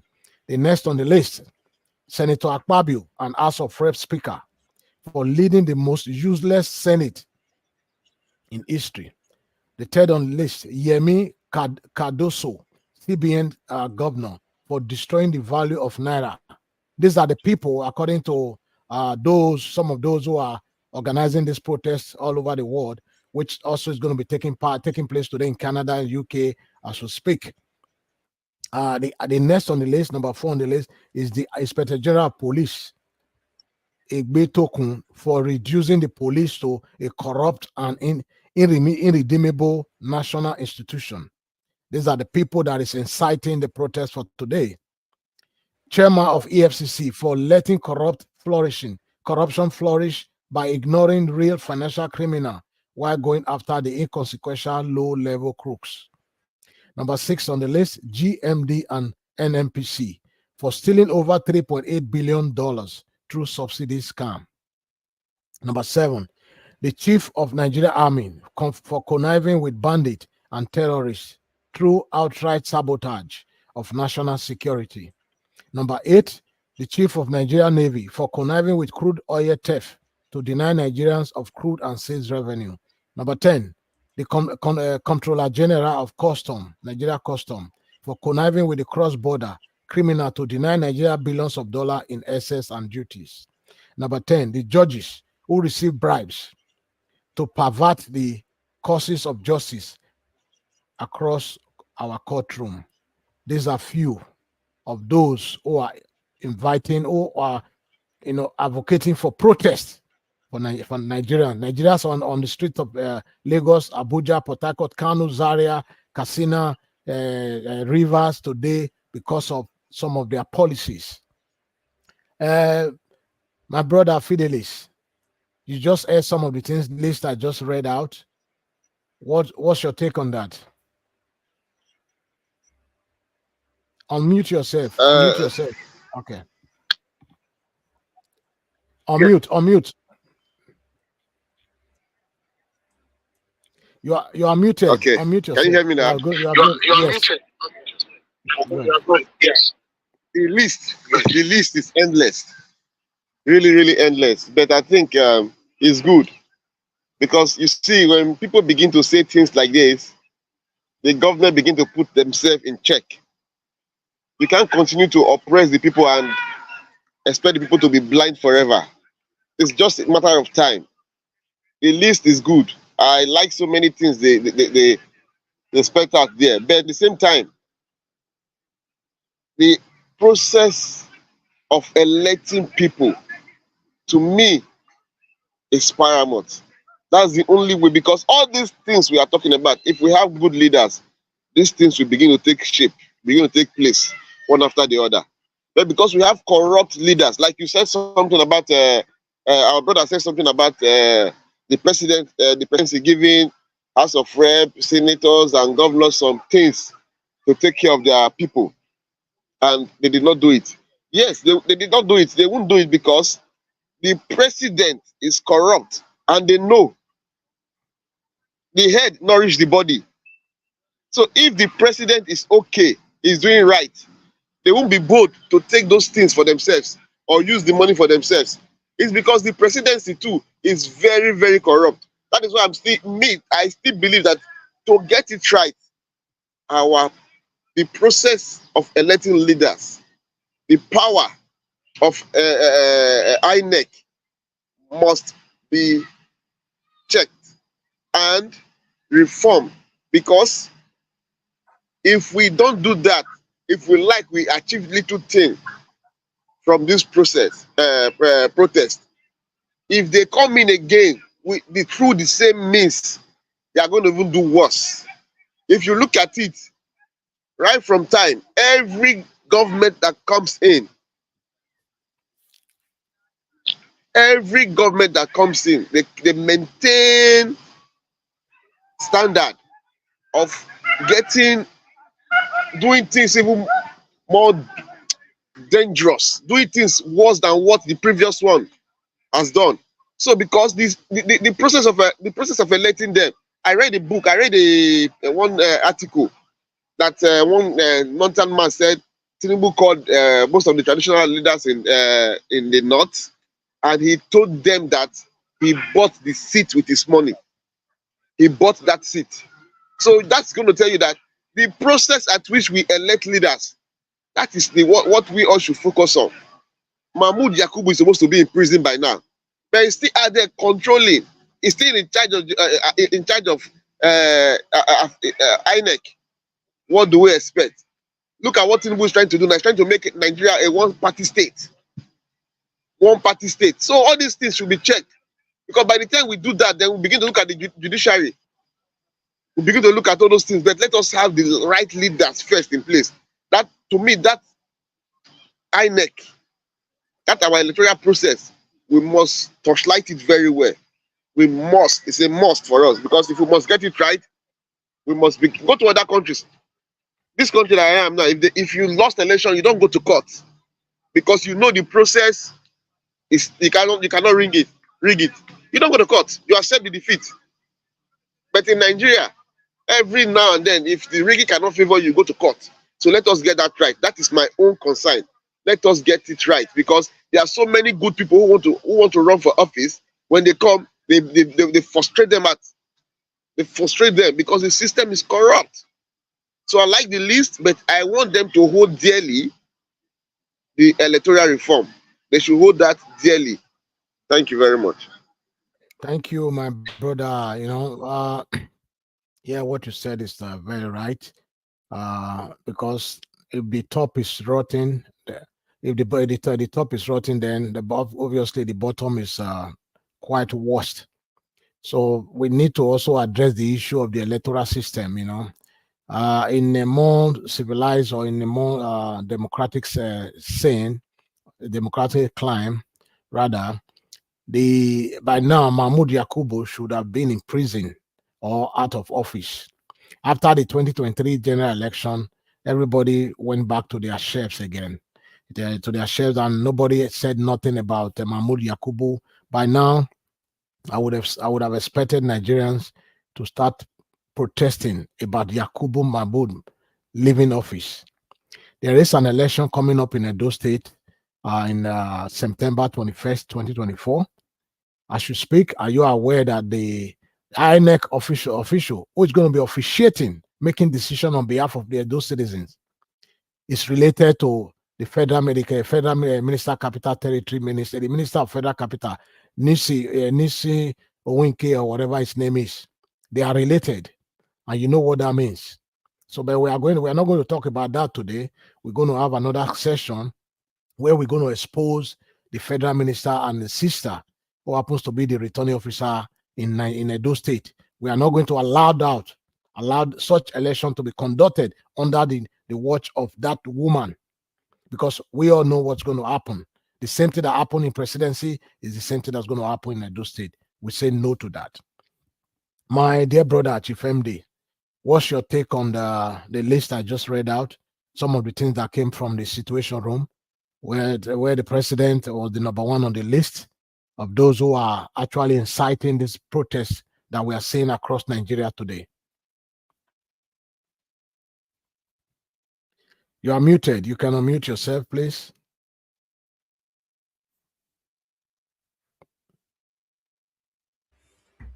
Hello? Yeah, we can hear you. Please come again. The line keep breaking. Yeah, I think the line. I think the fault is probably from your end, because Fidelis was able to understand everything I said. I read a list. It's not a question. I read out a list of those who are actually inciting this protest today. Yeah. Did you get the list? I had the demand. Yeah. So what's your take on it? Be honest. Yeah. Some of these demands are very unrealistic. Let us be honest. I'm a realist. However, even though they're very laudable, they're very unrealistic. Let's go for this easy hanging fruit that can be done right now. Regional government. If they've just passed the law for the state local election to be conducted by INEC and they are independent, why not just do regional governments? Why not turn state control resources back to the state? Why is federal government still running everything in the state? The part I can never understand is federal road, state road. Why do you have a federal road within a state and a state road within a state? All the roads in that state, give them the money and the responsibility to maintain it. Develop it. Why are you having a federal road? A state road within a state. This is just basic control that can just turn over to the state. Even though this road is designated a federal road, that means it means commercial road by federal government, is state management. The state should be managing it. The state should be responsible, to develop it, to manage it, and to be responsible for it. That's just basic thing they should be fighting for, and the government can do right now. They don't need a landslide legislation for that. The federal government can say all state roads is done to the state government to run and manage and be financed by the federal government. That's it. We will not have problem with state or federal road conflict. The Obaseki will not have opportunity to blame the federal government for the road in the state not being done. It's just as simple as that. Very basic, simple as that. There are some things that we should just easy hanging fruit that we should be looking at. Independence for the state, regional government for each of this region, turning the resources of the state and the region back to that state and let it be controlled, managed, and resourced by the state. If you look at majority of the state in the north right now, look at the areas that have been dominated by the terrorist group Boko Haram, are areas across the northern belt with resources, gold, platinum, and all those good resources. They've kicked out the villages. The federal government can't do nothing but turn it to the state and let the state have ownership of those resources. Watch how those terrorists will disappear. because the state government will know there's a vested interest in managing the resources of the state, not by some hoodlums or by some federal might. So that's it. Let's go for the easy hanging fruit. All those laudable things they put there, Mahmoud is not going to resign because he served the interests of the federal government and APC. So that's not going to happen. Tinubu is not going to step aside because he got to the presidency through corrupt means. That's not going to happen. Akpabio, the Senate president, is already an indicted corrupt person. We know that. It's not going to step aside. Another thing that people are not even taking cognizance of. Have you noticed that 90% of the leaders that we have today, either they are ex-convict or corrupt convict from abroad, fraudulent, corrupt officials from the state. Those who have embezzled their state, they are now Senate leaders or ministers. So these are the people we have in position of power. What do you expect? Like the honorable gentleman Fidelis was talking about the way we choose our leaders. How about the electorate, the way we vote, who we voting for? I've seen video where people were paid 2,000 naira to go and vote against a better interest. Students, young people, taking 2,000, 5,000 naira. When I was running for governor of Edo State, I heard people saying you have to give us money to vote for you, not because of what I was trying to sell to them. Literally, for us to support you, you have to give us money.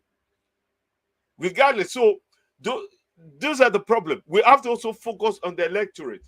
The level of poverty have made so many electorate very stupid. Yeah, but don't you think it's because of the situation that this electorate have found themselves?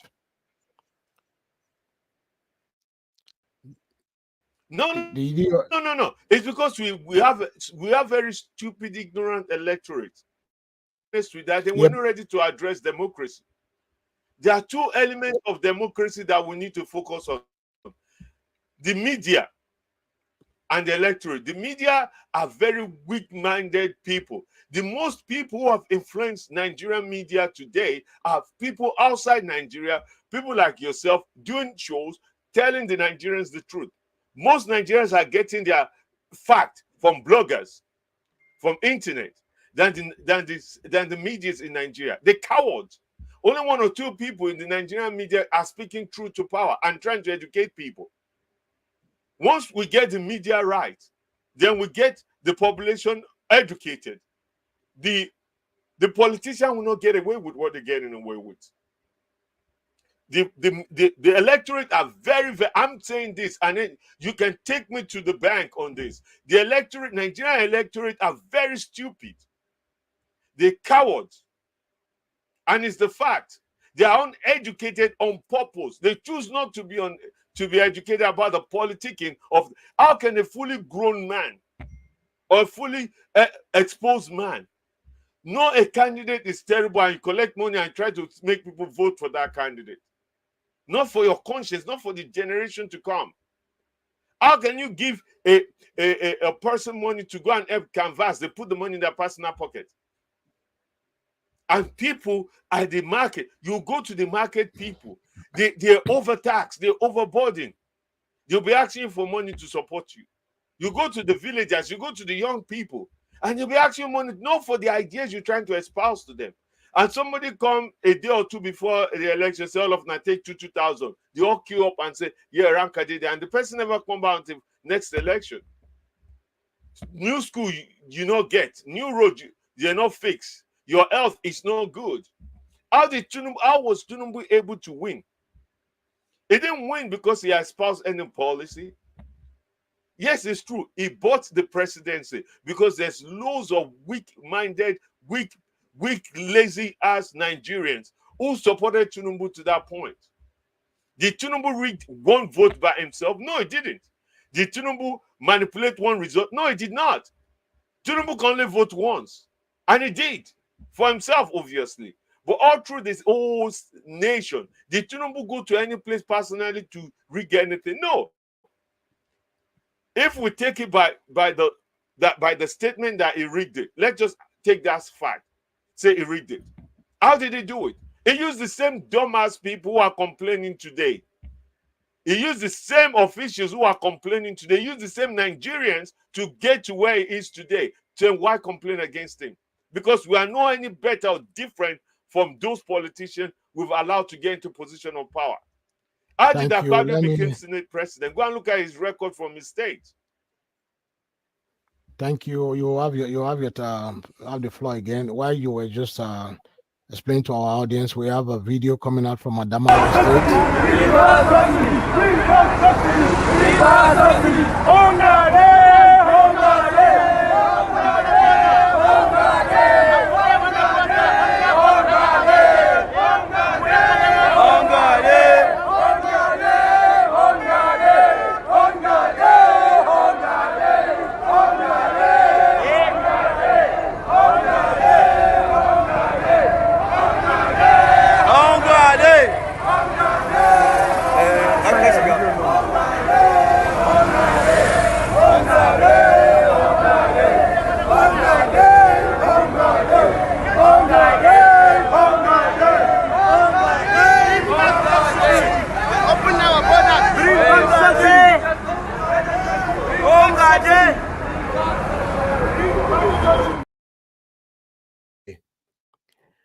The day we have 20 million Nigerians on the street of Nigeria, that will be the day freedom will reign. Thank you. You have the floor. My dear brother, let me quickly interject. Please, pardon me. This is my point about uneducated, illiterate electorate. Those people in Adamawa, those are the people for 8 years. They are the ones saying, say Baba, say Baba, say Baba to Buhari, the most incompetent human being on planet Earth. This same, I assure you today, these same people protesting, if Tinubu were to give them 2,000 naira, they'll be saying, Jagaban, Jagaban, Jagaban. The same set of people.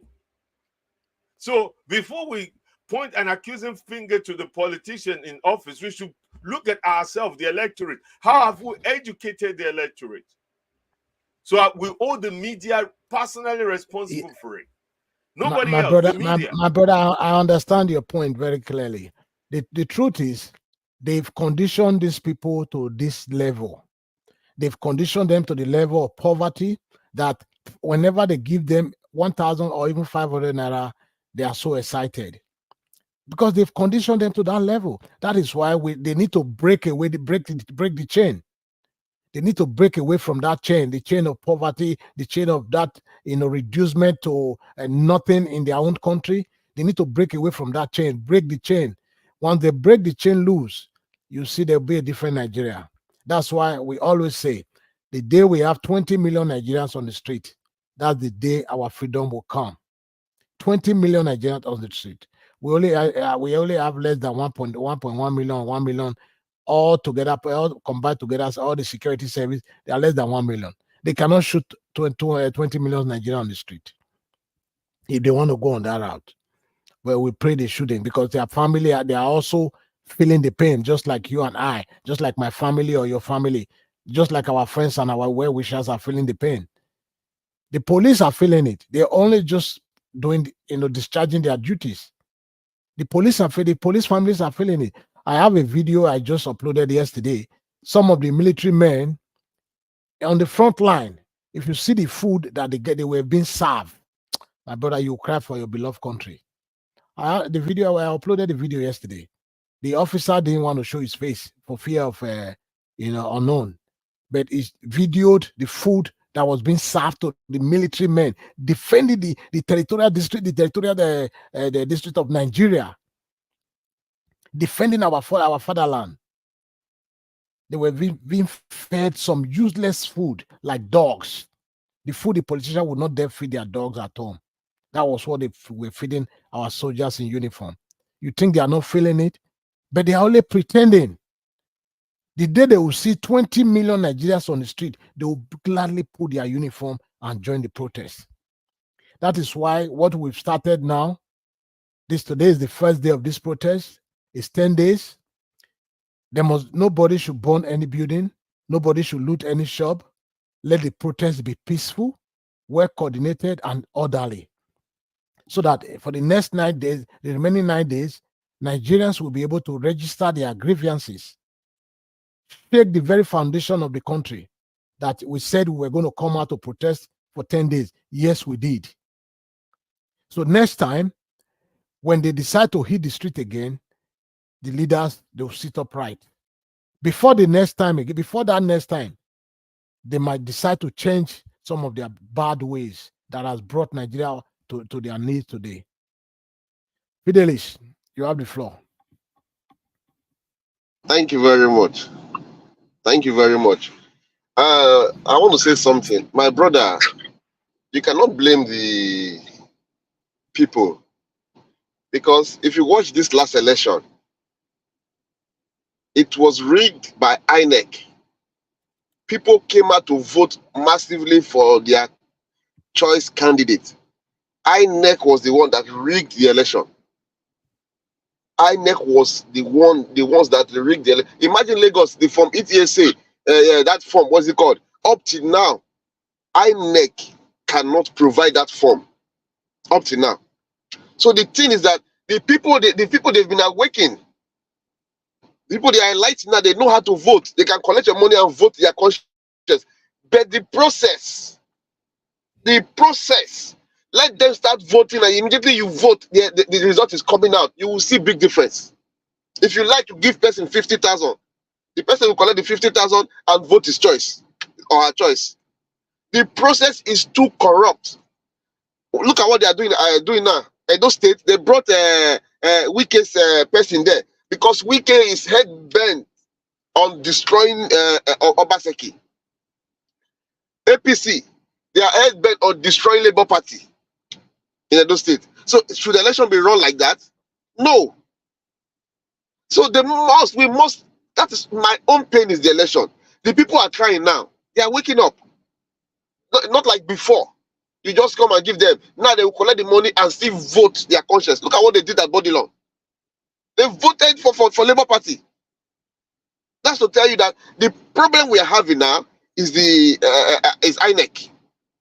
It's INEC and the government. That is why they don't want to do anything about the reform. They don't want to do anything about the reform. I'll give you an example. Singapore is an example. You cannot do anything without leaders. Singapore was very, very corrupt until one man came. The man said, I'm going to fight this corruption from the head, from the top. One minister, his very close friend, was indicted of corruption. The man went to meet him in his office and said, these are allegations against you. You know the consequences. He said, yes. When the prime minister left his office, the man committed suicide. He committed suicide. So China too, look at China. Go to China way back. Somebody had to come to correct the system. We need leaders that can think, visionary leaders who are not corrupt, who have the interest of the nation at heart. Who says Fulani and Igbo or Yoruba man cannot coexist? But this is what they keep doing: divide and rule. Look at the tribal sentiment they are not bringing into this protest. Look at what the police is doing. People are saying we want to protest peacefully. The police is saying we have intelligence reports. Some people want to hijack the protest. Now people are coming out to say, don't come out for protest. Is that not the protest? Don't come out carrying juju and all kind of thing. Even talk straightening people. But the police just keep mute. They turn deaf ear. They turn the other. So the system is corrupt. They are always working for the person in power. They are not working for the people. That is why, for us to get it right, we must reform our electoral process. Because then you know your money cannot get you there. Integrity will get you there. The last election, I'm very proud of the last election. Tinubu did not win the election. Mahmoud Yakubu gave him the election. So that is why I'm very proud of the people. They came at Labour parties. Nobody knew Labour Party before. Look at what they did. Because they wanted somebody of integrity. So INEC, we must reform the electoral process. We must reform them. It's a must. So this demand, we should just pick one by one and hold them to it. If we can get that right, Nigeria will begin to take shape. Leaders are the key. You see, I've been walking around. I'm in a park because I'm not at home. This park that I am, they spend money on this park as if it's their personal property. Because the local government in charge knows if the people complain about this park, he's not coming back. He's not coming back. He's done for. So he must make sure the money meant to develop this place, to maintain this place, he must use it for it. If not, that's the end of him. So all these things cannot come without a good leader who is not corrupt. Cannot come. So the process of electing leader must be checked. That is my own stand. So whatever the list is, they should hold some things dearly, not these bogus demands. Yes. Few things. So it will be fair for us to say on this program that INEC must go. Yes, because that man is a problem. Imagine, he said flood, one day flood in Edo State destroyed how many beavers? He said it with his mouth. How many thousands of beavers one day flood destroyed? One day. Just one day. Huh? So these things must be looked at. We are not supposed to have that mind on seat anymore. That should be our major concern, our primary concern. INEC, our electoral process should be our major concern, because without good leaders, we cannot move forward. We cannot achieve anything. You don't expect Tinubu to bring people that will turn Nigeria around, honest people. He will bring his cronies, his boys, to come and eat because they worked for him. Look at Gbajabi Amila. How many corruption charges against that man? Look at Akpabio. He makes sure Akpabio got Senate president. Is it Nigeria that gave him Senate president? No. It's these people. They are thieves. They know themselves. They keep empowering themselves. But the thing is that Nigerians, we've been too quiet. We have been too quiet. We just, everything they give us, we swallow it. Everything they give us, we swallow it. That's why you see they can just come. Look at tax. Look at the way they are raising taxes. Do you know how many companies have left Nigeria? So many companies left Nigeria. Foreign companies. They left Nigeria. Look at the frustration they gave Dangote. Just because of this little, we are going to protest. That is why they agreed to give Dangote crude. Just because people agreed that people want to protest. I heard the bag of rice is now 40,000 naira. The people should begin to know that. The people should begin to know they have power. It's not the government that have power. It's the people. That is what the media should begin to do. Let the people know their right. Let them know their power. Because without knowing who you are, you cannot achieve anything. Protests like this is going to help us a lot. But let us begin to demand for things very, very important. Important. If we have the right person in power, that person will reform the judiciary. That person will. I'll come back to you again, Fidelis. We have a video clip from Gombe State. Gombe State is also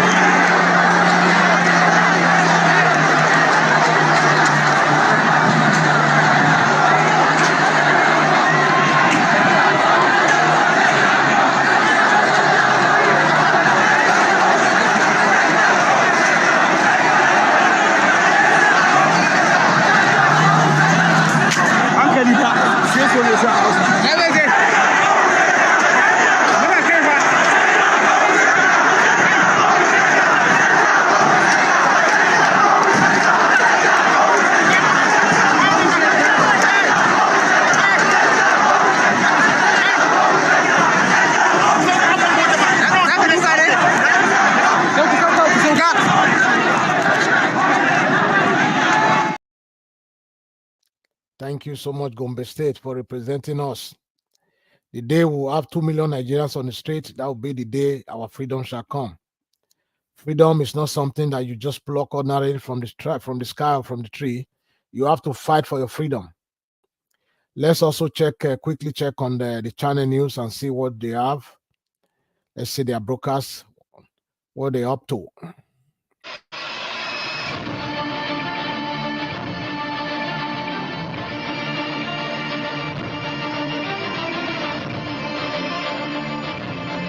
This channel news. They're also covering the events. Hello and welcome to News Track as we update you on the nationwide protest against bad governance. I'm Olumide Macaulay. Thank you for joining us. The first day of the protest this morning, got off to a late start in many parts of the country. And when protesters started to gather, the numbers increased as more people joined. Organizers of the protest maintained their position against bad governance and corruption, as many Nigerians can no longer afford the bare necessities of life. Part of their demand is the return of the pump price of petrol to less than 200 naira per litre, slash in the price of electricity and the price of food. The court had restricted today's protest to designated venues across the country, and there's a heavy security presence to ensure compliance.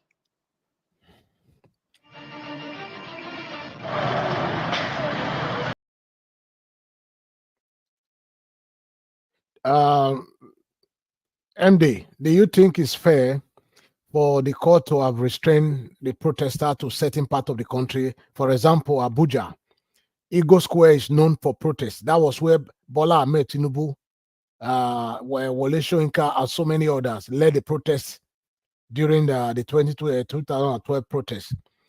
Do you think it's fair on Nigerians for the court now to restrain them not to go to the Igbo Square? What's your take on that?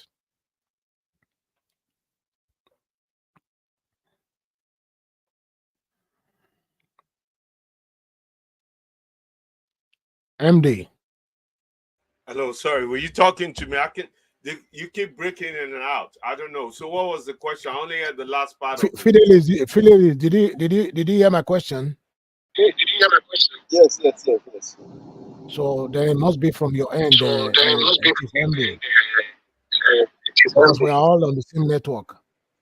Anyway, I said, do you think it is fair? Let me pause. Do you think it is fair for the court to have restrained the protesters? Somebody are using two devices. That's why the echo keep coming back. There must be two devices attached on the system. MD, I just played a video from Channel News. Yeah, I saw the video. Okay, I said, do you think it is fair? You think it is fair on the protesters for the court to have restrained the protesters to certain part of the country, certain part of this, wherever they decide to protest? For example, the Igbo Square in Abuja was the place known for protest. That was where Femi Wole Soyinka and Bola Ahmed Tinubu, the current president, led the protest in 2012. Do you think it is fair on the protesters for the court to have intervened and thereby restraining them not to go to the Igbo Square? What are we expecting from a corrupt leader to a corrupt process? What do we expect? We shouldn't. They've been trying to stop the protest. They've put police threatening. It's only in Nigeria you pay people to protest against a protest. I don't understand that. They say there's no protest, but people are rallying before October 1st. They paid people to go and organize protest against a protest that has not happened. Just imagine the stupidity of that. But the police didn't try to stop those people from protesting because they were protesting for the government. But they want to stop people who are protesting. People protesting are not protesting against the government. They are protesting against poverty. They are protesting against bad governance. They are protesting against lack of opportunity. They are protesting against insecurity. They are protesting against public good. They are protesting against poor education. They are protesting against the loss of hope. Who is against that? Who want to stand against that? Which Nigerian official or politician or even the military that is against people protesting for the common good of everyone? Apart from those who are the benefactor of this robbery that is going on in Nigeria. Look at the people all over. There's a video of some women in the north. They're lashing, crying out that APC brought them to come and protest from everywhere in Abuja, and they didn't give them their money to go back. Oh, so they were paid actors.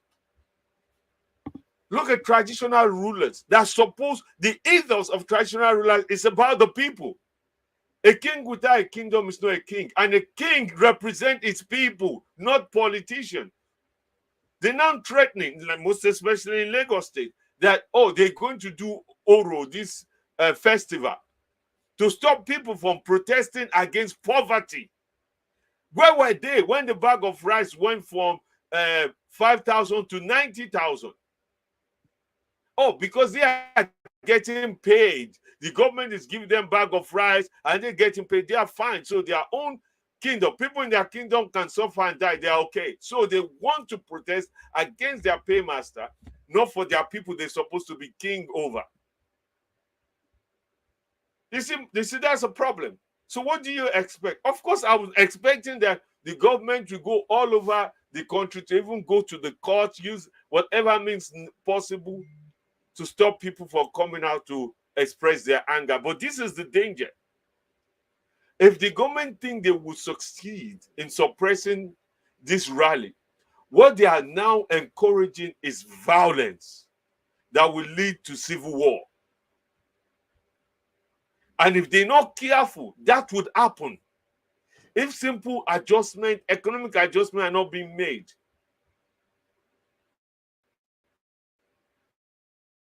because the very root cause of what led to the civil, Jonathan was smart.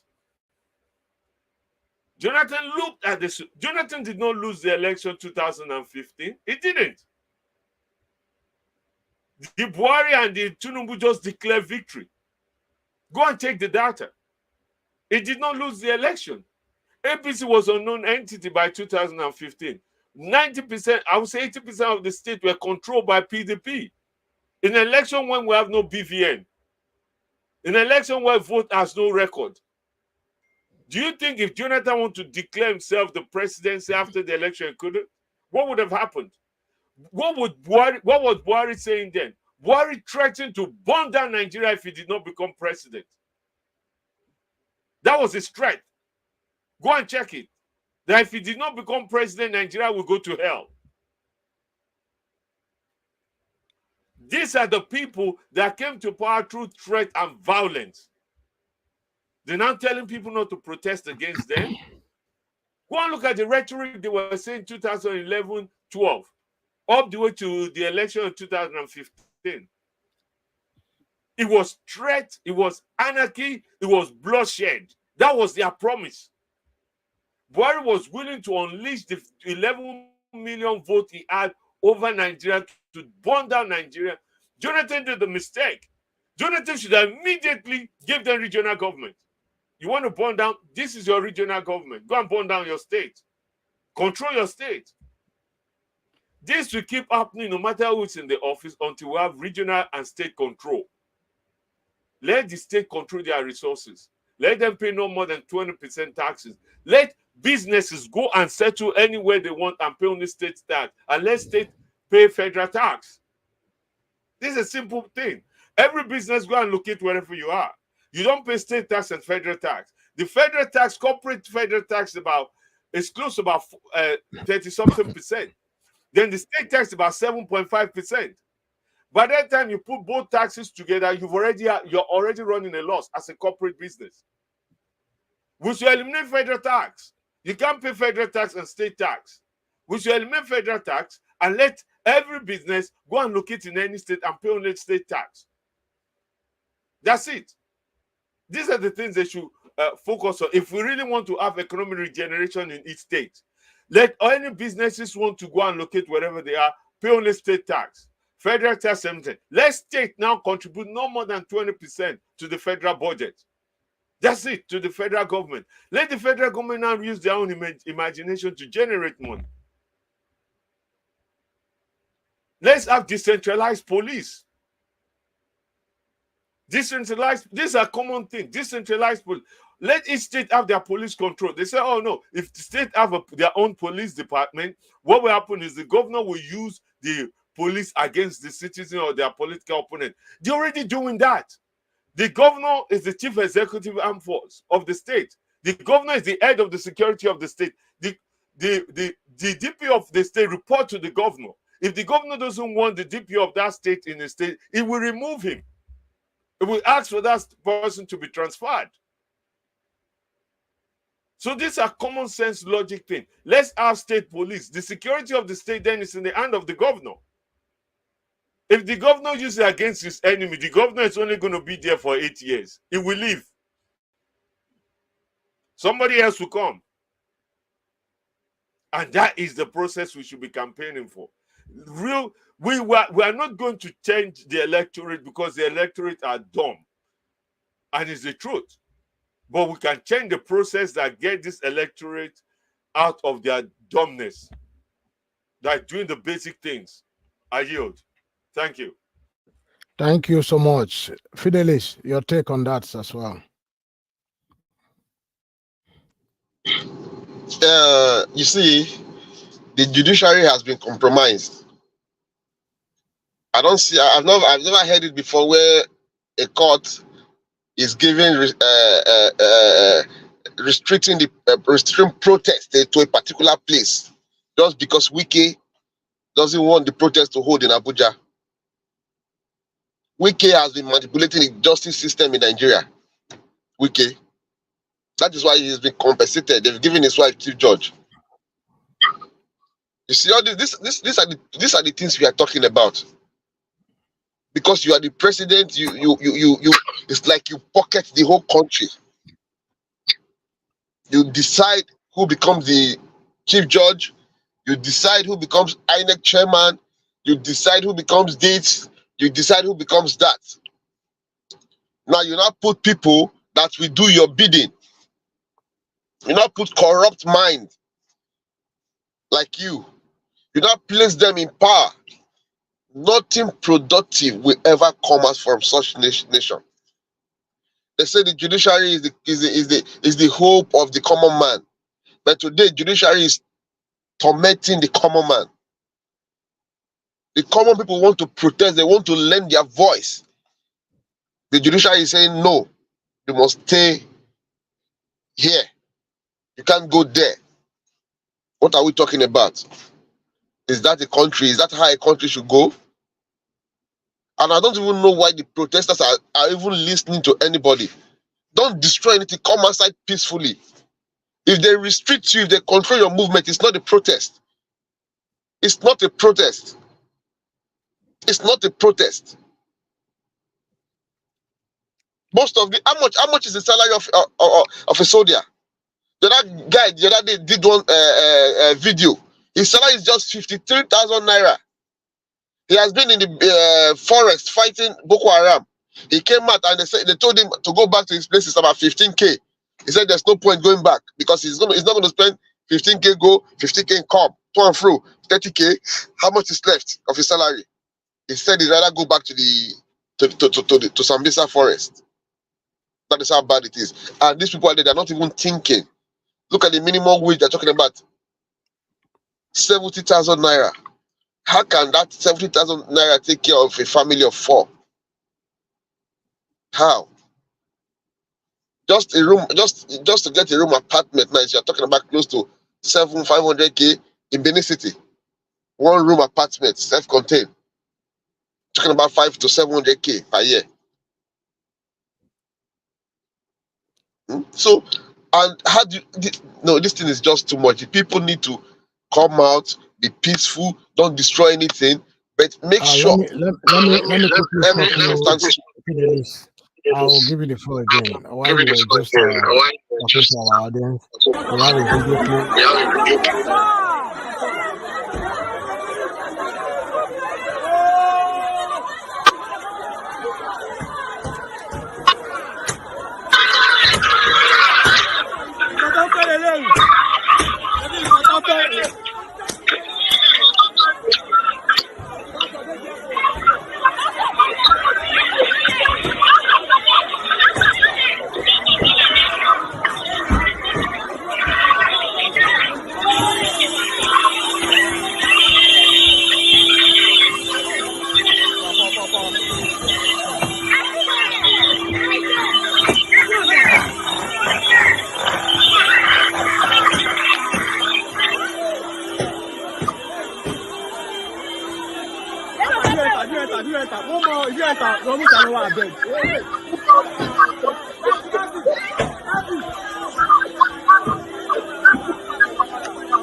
We have your information. We are going to petition the U.S. Department of Justice. Yes, you have the floor, Fidelis. Fidelis, you have the floor, my brother. Fidelis, you have the floor. Thank you very much. So that's what we are talking about. You see, the people should come out. Don't destroy anything. Don't destroy anything. Let it be peaceful. But make sure you occupy the streets. Occupy all streets. Then let these people know that we have the power. Then we begin to give them our demands. They must meet with our demands before we leave the street. 10 days is not enough. We are not supposed to even give them days. We are going to say, until you meet up with our demands, we are not leaving the street. Not we are not going to protest for 10 days and sit down. No. Until you meet up with the demands, we are not going to leave the street. That's what the people should be saying, because enough is enough. Nigerians are dying of hunger. Nigerians are suffering. To take an Uber from one point to another point, you are spending close to 15K. How many people can afford that? How many people? Just to eat.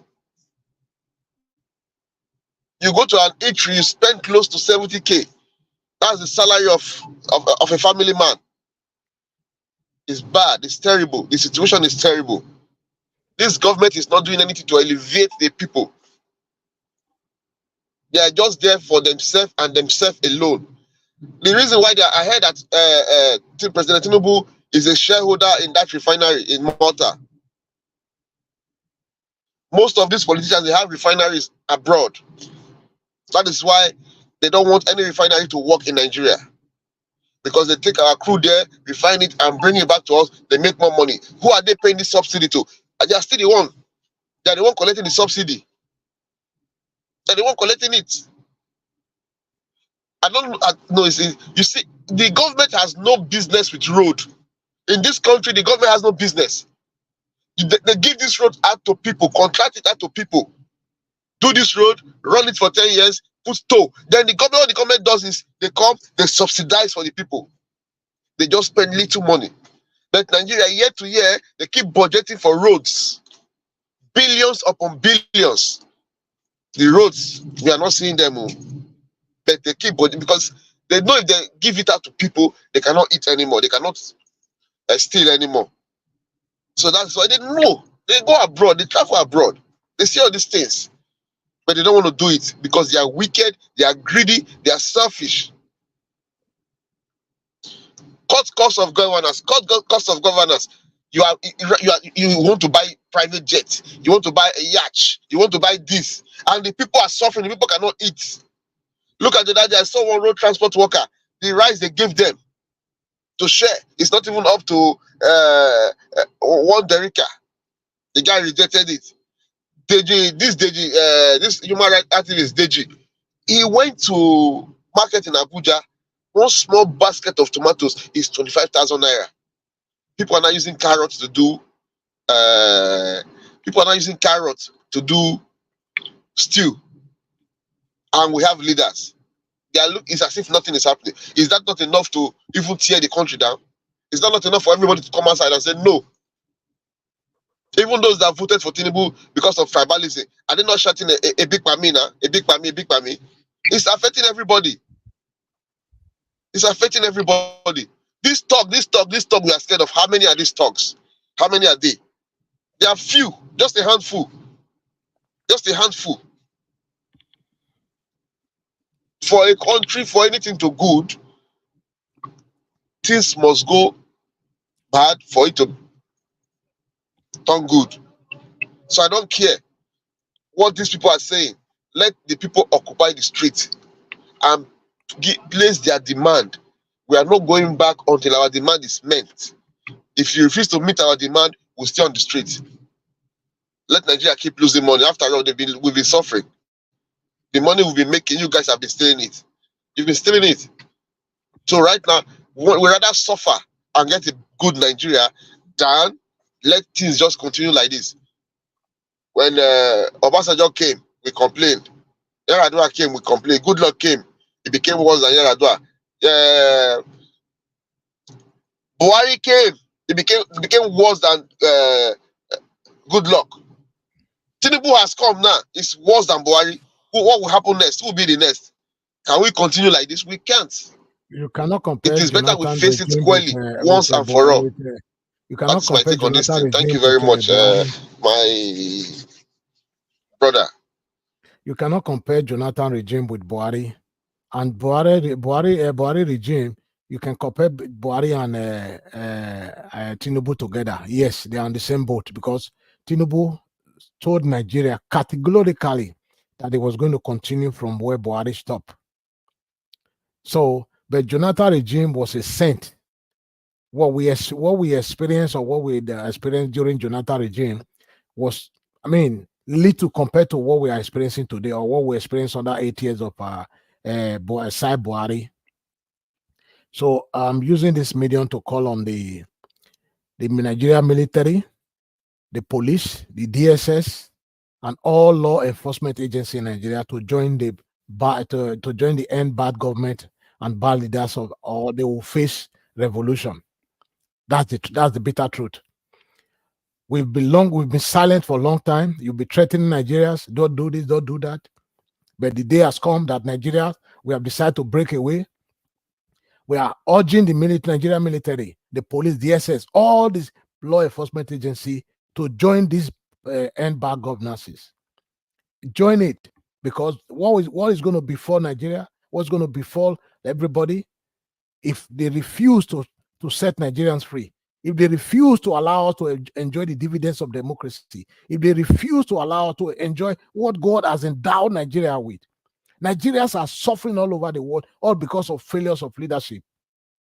Nigerians are living and migrating in droves from their fatherland to unknown destination in search of greener pasture, where they think the grass is more greener, whereas we have more greener grass in Nigeria. We are urging the Nigerian military, the police, the SS, please throw away your uniform and join the protest. It is time for you to stand up and be counted among those that stood up when things were rough. Dr. King of blessed memory fought for the freedom of the black people in the United States. The black became free. They were able to vote, sit on the same bus with their white counterpart because of the freedom of one single man, Dr. King of blessed memory. So Nigerian police, Nigerian DSS, Nigerian military, Navy, it is time for you to join the protest. We are urging you to join this protest. It is now, either now or never. There's no other way out of this now. We have come to this point, we have come to this junction. The people we have been long waiting for to join the protest, our brothers and sisters from the north, they've decided, waking up from their long night of captivity, they've decided to join the protest. They are part of the protest today. We are glad that they are part and parcel of it. The north must come together, the south, east, west. We must all come together in the middle. Let's set our country free. The military, you must join, whether you like it or not. We know you are eating fat, you have oil well, your stomach are so big that you can't even run 2-meter race. The police also, you guys are eating fat. The Navy, you are eating fat. The DSS, you are eating fat. It's good, but not everybody that is eating fat like you. We have junior officers. We are not asking for military coup in Nigeria. We are asking you to join the protest. Let's together fight this fight to end. Let's together fight this fight for once and for all and set our country free on the path of progress, on the path of peace and prosperity for all. It's better to die for something than to die for nothing. After all, people sacrifice their life for nations to be built.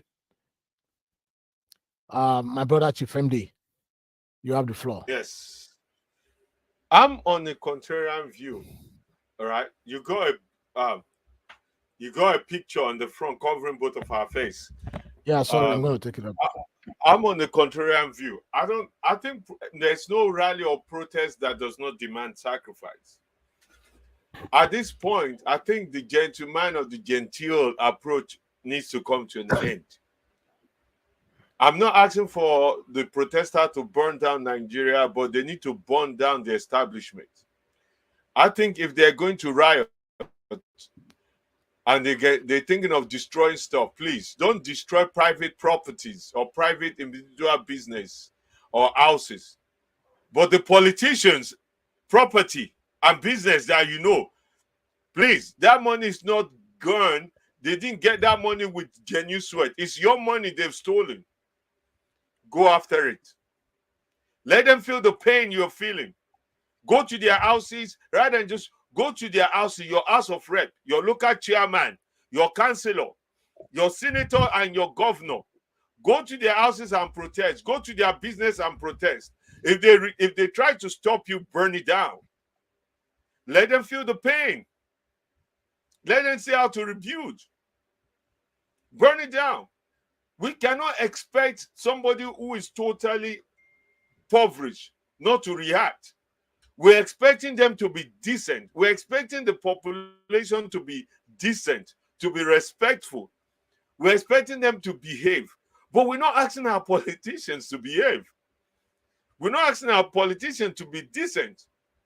We're not asking our politicians to be respectful of the people they're supposed to govern. But we're expecting the governed who are facing the brunt of their corruption, of their theft, to behave.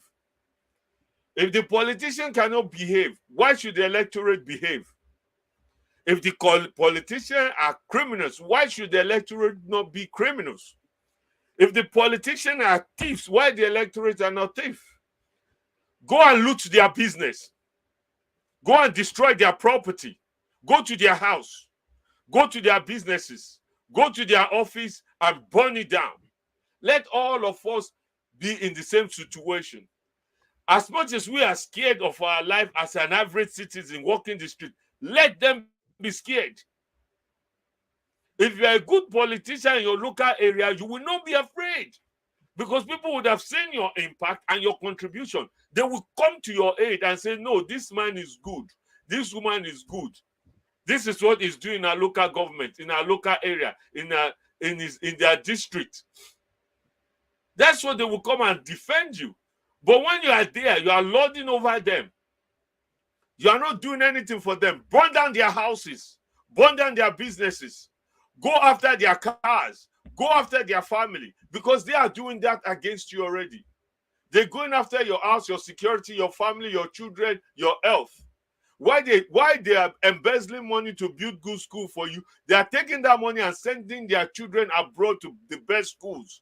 Why they are supposed to build a good health clinic for you in your local area, they are taking that money to take themselves to abroad to get the best medical care and telling you to be a good citizen. Why? All the politicians today, none of them attend any hospitals in Nigeria. Most of all their children are in abroad, getting the best education. And they are not funding your own school. They are not building your own clinic. Burn down their houses. Burn down their cars. Chase them. Let them be running, not you running away. Don't burn private properties. Don't attack private cars. Don't attack private people. Go after the politician. I will sanction that. If I have my win, means I will join you. I will join you to burn down their houses and their cars and their businesses. Let them feel the pain. That's when true change will come. Because they know once you get angry, you are coming for them. Then they will start doing something. How can you have a House of Rep member in your district? It doesn't even come home. Now, Abuja, they live. Election time, he comes, he share a bag of rice, he gives some few people money, he gets some criminal to go and intimidate the people on the vote, and then another election year. But he have his house there.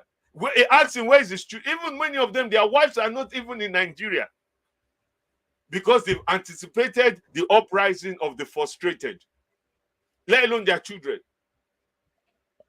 Most of your senator, House of Rep people, they're already in UK and America and Canada right now with their family. They're hiding away. Some of the governors have even left the state. Many of them are hiding in Abuja or out of the country. Or some of them are even coming to hide in Lagos. But they've left their state. Many of the House of Rep and senators should be in their state right now, trying to talk to the people and say, this is what we've been doing, but they're not. They're in Abuja hiding. Burn down their houses. Go and attack their family home. Go to their ancestors' home and burn it down and say you produce a bad child. That is what we must do. Now we can play nice and say, protester, behave. Behave for why? For what? Why are you asking the rioters to behave when the politicians are not? Why are you asking the protester not to commit crime when the politicians are the king of criminals? They are the king of crime. Violent beget violent. Criminal beget criminals. And that is it. Let all of us become criminals. And let's see who will survive. If they are not ready to do the right thing, why are you expecting the citizen to do the right thing? Why can't we just be honest and say, listen, the people you govern are getting frustrated. Why are you living in their expense? The money the federal government donated money to each of the House of Rep, almost 500 million each, to go to their constituency to do something. Where is the money? So that House of Rep member that took almost 500 million and he pocketed it, do you expect the citizen in that district to be happy? They should burn down his house and chase him out of that district and then get somebody else that will represent them. If they attack him, he will run away. You will call for fresh election in that district. That is what this protest must achieve, the bare minimum. Go after your House of Rep and your senators. Destroy their property and their business. Then let us have a new senator, a new House of Rep. Let them run away from their district, not you running away from your house, because you have nowhere to go. They have houses in Abuja, houses in abroad. You have nowhere to go. Where are their children? They are in abroad, studying, living a lavish lifestyle. While you are there, you can barely pay for medical care of your child. You can barely pay for their school fees. You can barely feed them. But they want you to behave. They want you to be a good citizen. They want you not to commit the same crime they are committing against you. They want you not to be destructive while they've been destructive against you and your life. They want you to be a good person to them, not them being a good person to you. They are criminals. And the only way to address a criminal is deal with them criminally as well. Burn down their properties. Let everything burn, and then something new will come up. Something new will come. If we're not ready to go to that ultimate sacrifice, then we're not ready for change. Because they're not afraid of you. They're not afraid of the citizen. Because they are afraid of the citizen, they will not carry on doing what they're doing. They are ready to build, at this economic crisis time, they're trying to buy new set of plane for the presidency. They're trying to build a house worth 15 billion or plus for the vice president. And they pay over 6 billion to Saudi Arabia. Over 6 billion or almost to Saudi Arabia for people to go and pray to Hajj. That all money they pay going to Saudi Arabia, not to Nigerians. Thank you, my brother. Thank you so much. Even the gods of the lands are very angry. You can see Babalawo picture here also protesting, because Babalawo, no chicken, no goat for Babalawo anymore, because of the hardship in the land. Because of the hardship in the land, there's no chicken, there's no goat. Nobody's coming to offer sacrifice to the gods of the land, to the gods again. That's how bad the country has become. You know, on this very platform, we allow everyone the opportunity to air their grievances. We don't interrupt people when they expressing their feelings, their frustration in the society with the system. But I have a different view from my brother, the last speaker. I am someone who believes so much that there's no price that is too high to pay for peace. I always pursue peace in everything I do in my life.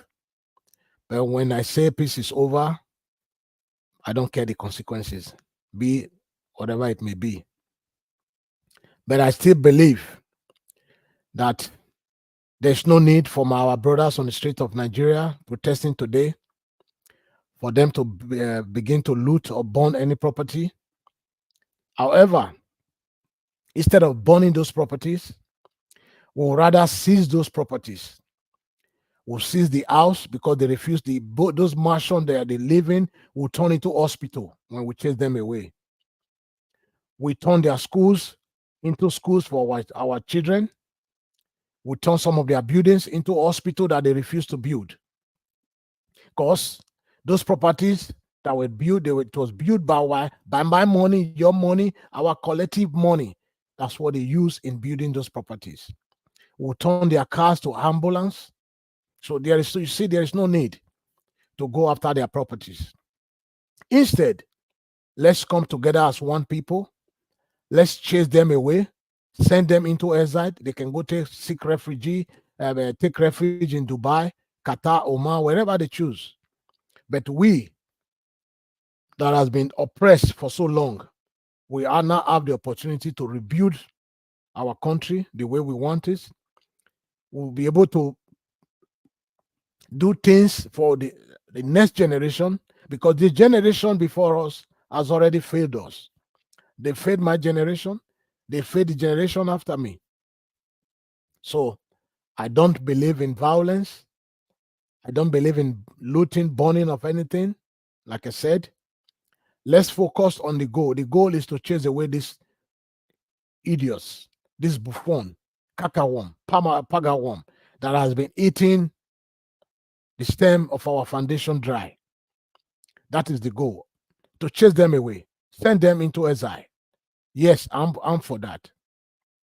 However, we cannot call for military at this time to intervene in our dear land, because for me, if you ask me, my kind of opinion, I think military will be better for us.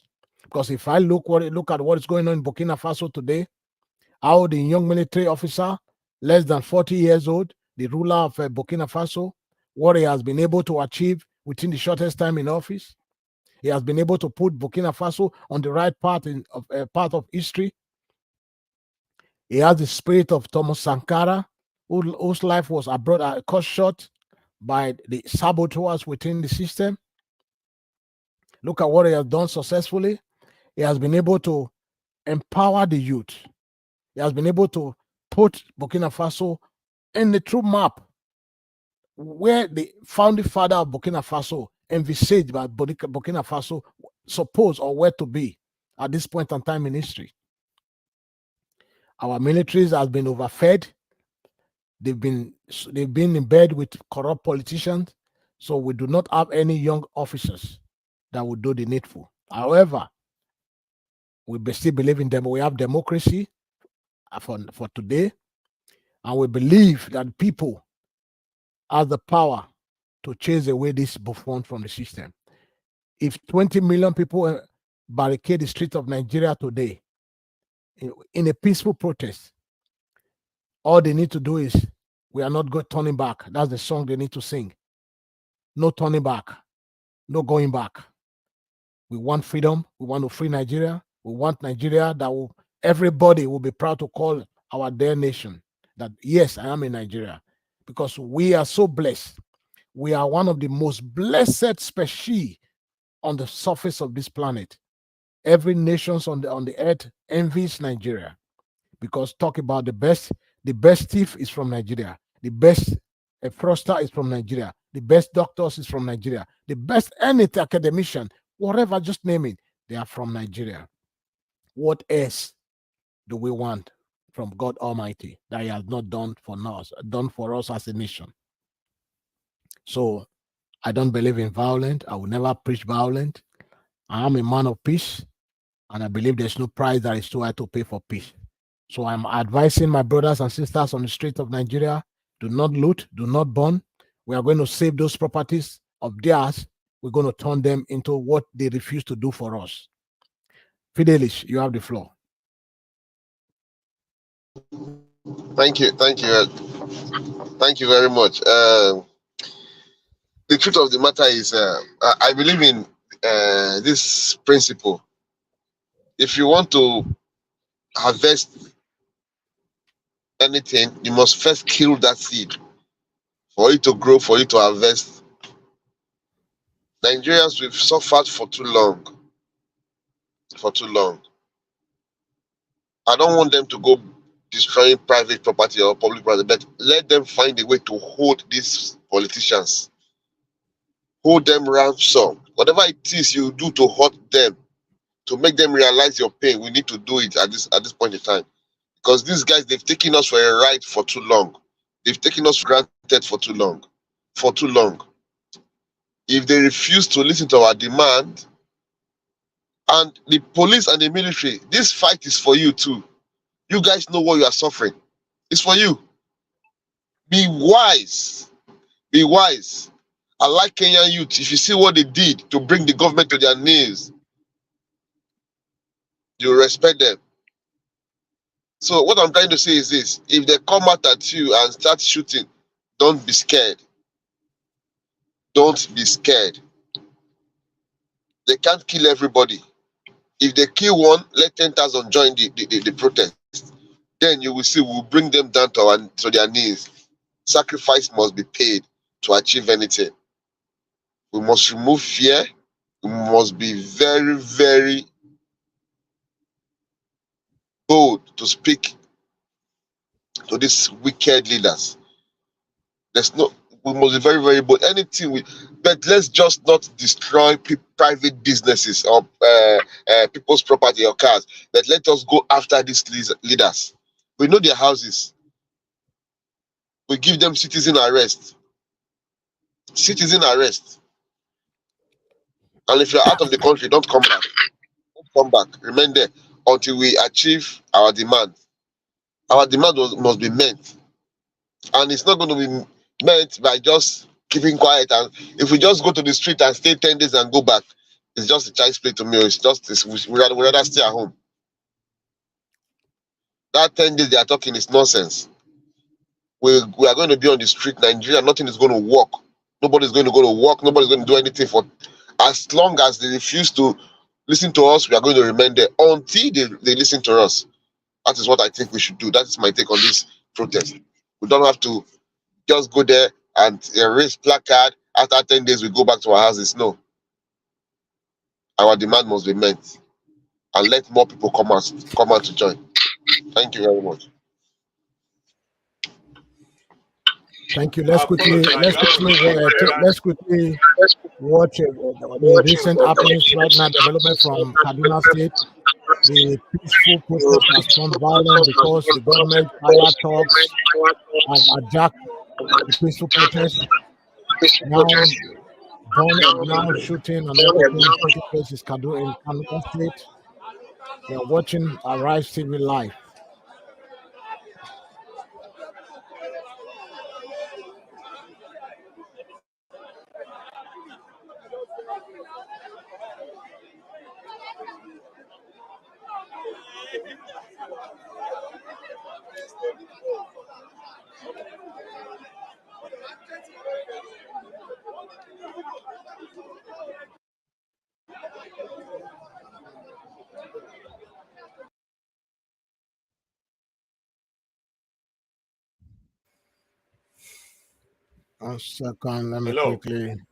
One second, I quickly bring us back.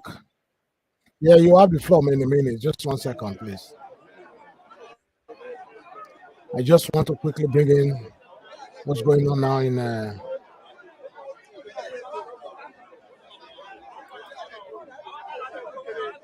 Kaduna State.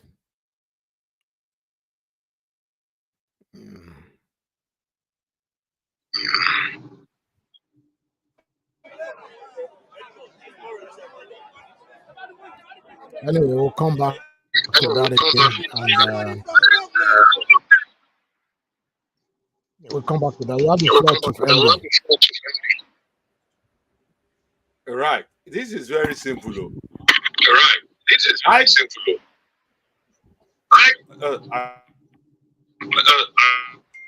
Hello? Can you hear me, or you can hear the feedback? We can hear you. We can also hear the feedback. But it's okay now. It's okay now. All right. Good. Hello, I can hear myself. We can hear you. Now, we can hear you. Can you still hear me? We can hear you. It's better now. I've muted Fidelis. We can hear you. Okay. Go ahead. Go ahead. We can hear you. All right. Good. I'm on the contrarian view with you guys, because I believe, let's look at evidence. 8 years of Babangida rule in Nigeria, military dictator, we know there's problems. It developed most of the things we have in Lagos State till presently. The bridges and everything was done by Babangida. In 8 years, he built a new capital. What was the standard of living there? People had opportunity. There was no tribal strife. Even though Babangida was a Muslim northern person, we didn't have Hausa, Igbo strife or anything. His administration was combination of everybody. The life standard were better. Even during, as terrible as people might think Abacha was. Abacha was far more a true Nigerian than Buhari and Tinubu combined. When Nitel, or what's his name, came to Nigeria, the reason why Abacha didn't approve it, he told them, Intel, that the cost of mobile phone cannot be more than 500 naira this thing. Now, how much are we paying for it? Abacha tried to revive all the oil and gas in Nigeria. Let me also give you another thing people never gave Abacha credit for. This Sultan of Sokoto, what's it called? Sanusi. When Sanusi was a young man, he was one who led the protest to kill about 7 Igbo people in the north. Abacha made sure they all got justice, apart from Sanusi, who ran away to go and study Islamic studies somewhere else. Abacha did not tolerate any division.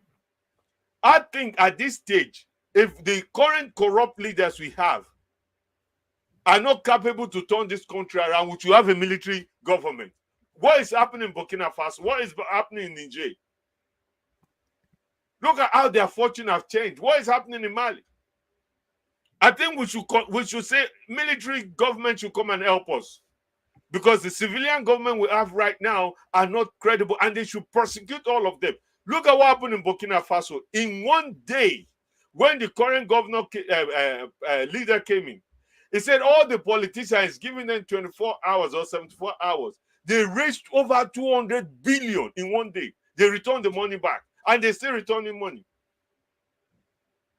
in Burkina Faso. So should we now stay in this current democratic fraudulent alliance and say things will change? No. If the military have to come in, we should advocate for the military. And then let's go back and redraw the constitution, because this constitution is not working. Or the politicians, they do the right thing. I'm not in the support of what you guys are advocating, that violence begets violence. These politicians are thieves and rogue, and they are violent towards average citizen. Let's go after their interest. They are going after our interest. We should go after their interest. They are going after our children. Let's go after their children. They're going after our health. Let's go after their health. They're going after our security. Let's go after their security. They're going after our asset. Let's go after their assets. They're going after our future. Let's go after their future. Burn down their property. Attack their cars. They should not be celebrated. Let them be the one hiding, not the citizen.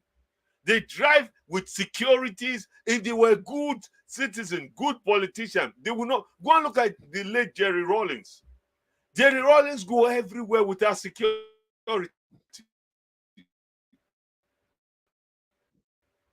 Everywhere he goes, celebrated because he was a good leader. Then why are we being good citizens to them? They come to this country and enjoy the luxury of this country and go back and keep their citizens in poverty. If we see any politician in UK, America, and the Western world, attack them. I'm becoming radical because I'm fed up. We should start attacking. We see them here in UK, in Canada, in America. Attack them. Attack them. You have the right to. Attack them. Yeah, brother, I understand you. I understand your frustration. Hold on a minute. Let me finish my point. This is why we have people like Kanu. I'm not from the East, but I understand Kanu. Now I'm embracing Kanu. I'm not a Yoruba person. I embrace Ondo because of things like this. And this will continue. This is how Boko Haram started in the north.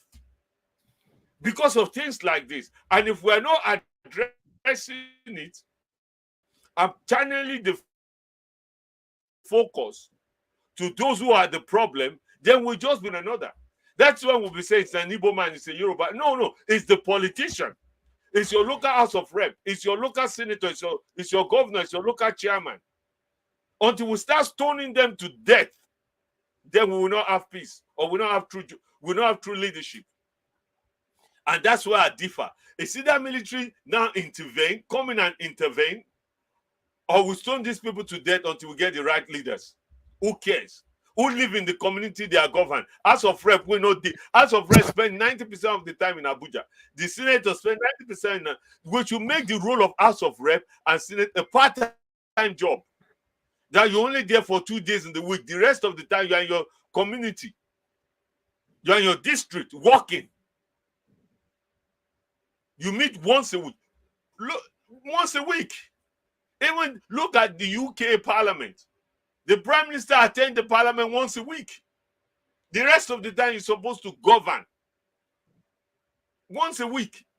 Maximum twice. The rest of the time you're in your community. Attending to your community problems. Dealing with your community issues. Why are they there 7 days a week? Doing what?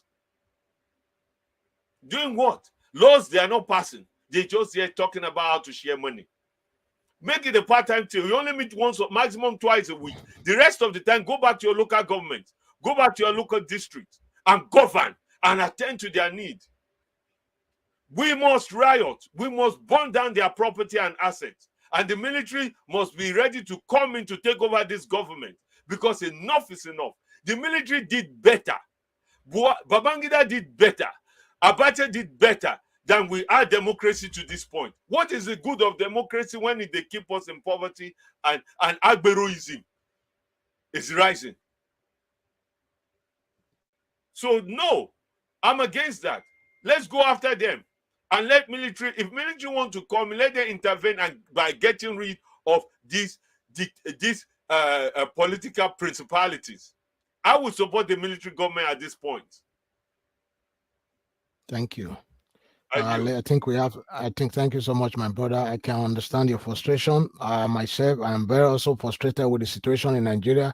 But sometimes, like I said in my past statement, there's no price that is too high to pay for peace. I'm a man of peace. I love peace. You know, in absence of peace, war is the next thing.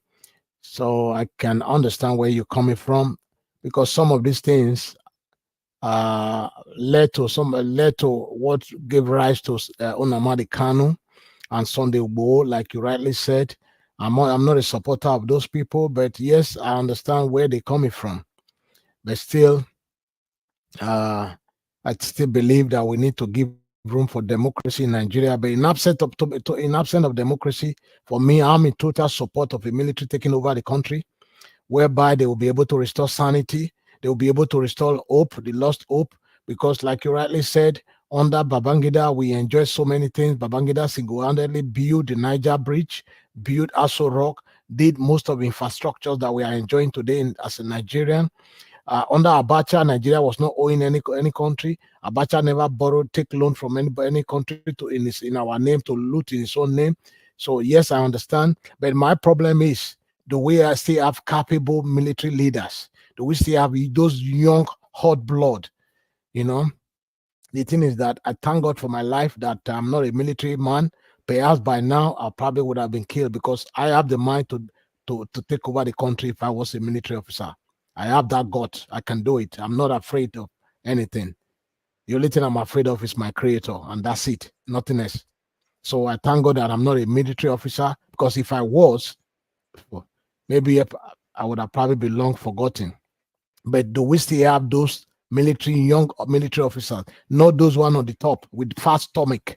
Those one cannot do anything. We need people, the colonel, the lieutenant colonel, the brigadiers, the messengers in the military, those ones that have their ears, that have the intel that knows how to, to do what they needful on behalf of the citizens of the nation. Yes, looking at what is coming out from Burkina Faso today, for me, I am beginning to align with those calls and those calling for military to intervene in our situation. Because at this point of time, it is only military government that will be able to get rid of the wrongs, or to right the wrongs in the society in Nigeria, to ensure that proper justice are dispensed to the people, to those who are at the very bottom. So for me, if we still have young military men who are capable, willing to take over Nigeria, so go for it, because we are 100% supporting you. The democracy that we're supposed to have at this point of time is not working. Democracy is no longer democracy. This is the critocracy or kakitocracy or democracy. This is what we are having at this point at time. This is not democracy. So we rather be governed by young military men who will put their life online to ensure others have food to eat when they go to bed, to ensure that those who are less privileged have the opportunity to visit hospital as at when due, to ensure that our parents, our grandparents, they have what it takes to live to their old age, because they've sacrificed for the nation. So for me, I am not against it. I will appreciate military men at this point of time in our nation history, because we are tired. We cannot continue to vest our frustration on social media. We are asking for our young military officers, if you are hearing us, the Navy, Air Force, if they are still young men who have the will, the zeal to lead our country to a greater future, we're asking you to step in at this point in time. Let's quickly take some, I think we have some comments here from our viewers all over the world. Let's quickly see what they say. We have one from Edosa Atoegbe, a confused madman called Tifnubu. Thank you, Edosa, for being part of the program. We appreciate your comment. Another one, Edosa again. I don't see anywhere in the world where leaders hate their country like Nigeria. That's the fact. They don't like Nigerians, because if they do, they will provide the basic. They borrow, they take loan in our name, but they loot it in their name. Who does that? If they actually love Nigeria, like Edosa just said, they would do the basic things, electricity, the health care, the basic things, the basic things for the people will be provided for us. Just look up, I'm beginning to envy Burkina Faso. I'm beginning to wish I was a citizen of Burkina Faso. Just less than a year or two, a year plus in office. That young military man that God has sent to take Burkina Faso out of their quagmire has been able to transform Burkina Faso. God bless you. May God give us a leader like that in the military in Nigeria that will step in and take Nigeria to a greater height. That is my fervent prayer today. We have another one from Rachel Osazuwa. Good day all. Good day, Osazuwa. Thank you for always being part of this program.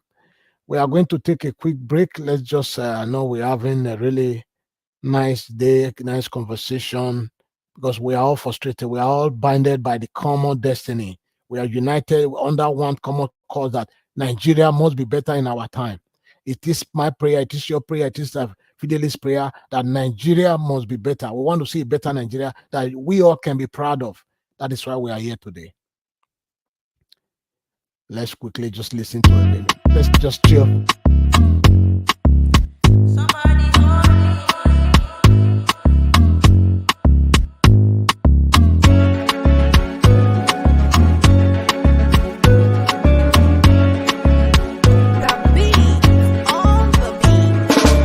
Nobody give me the go-go.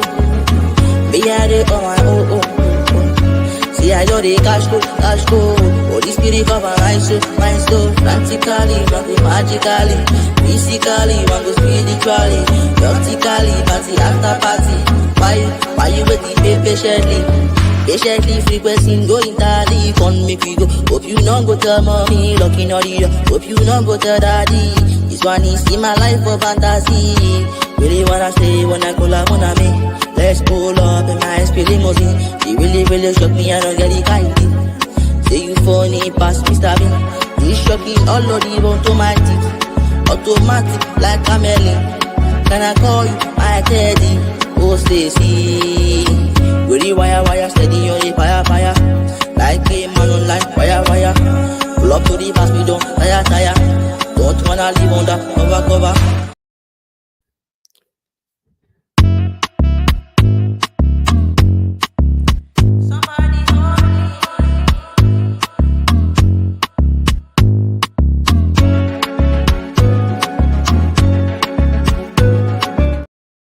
Yes, if you are just joining us on this program, we are here today. It's a good day. It's a great day to be alive, to witness the first in history where the North, South, Middle Belt, Southwest, South, everybody's coming out for one purpose.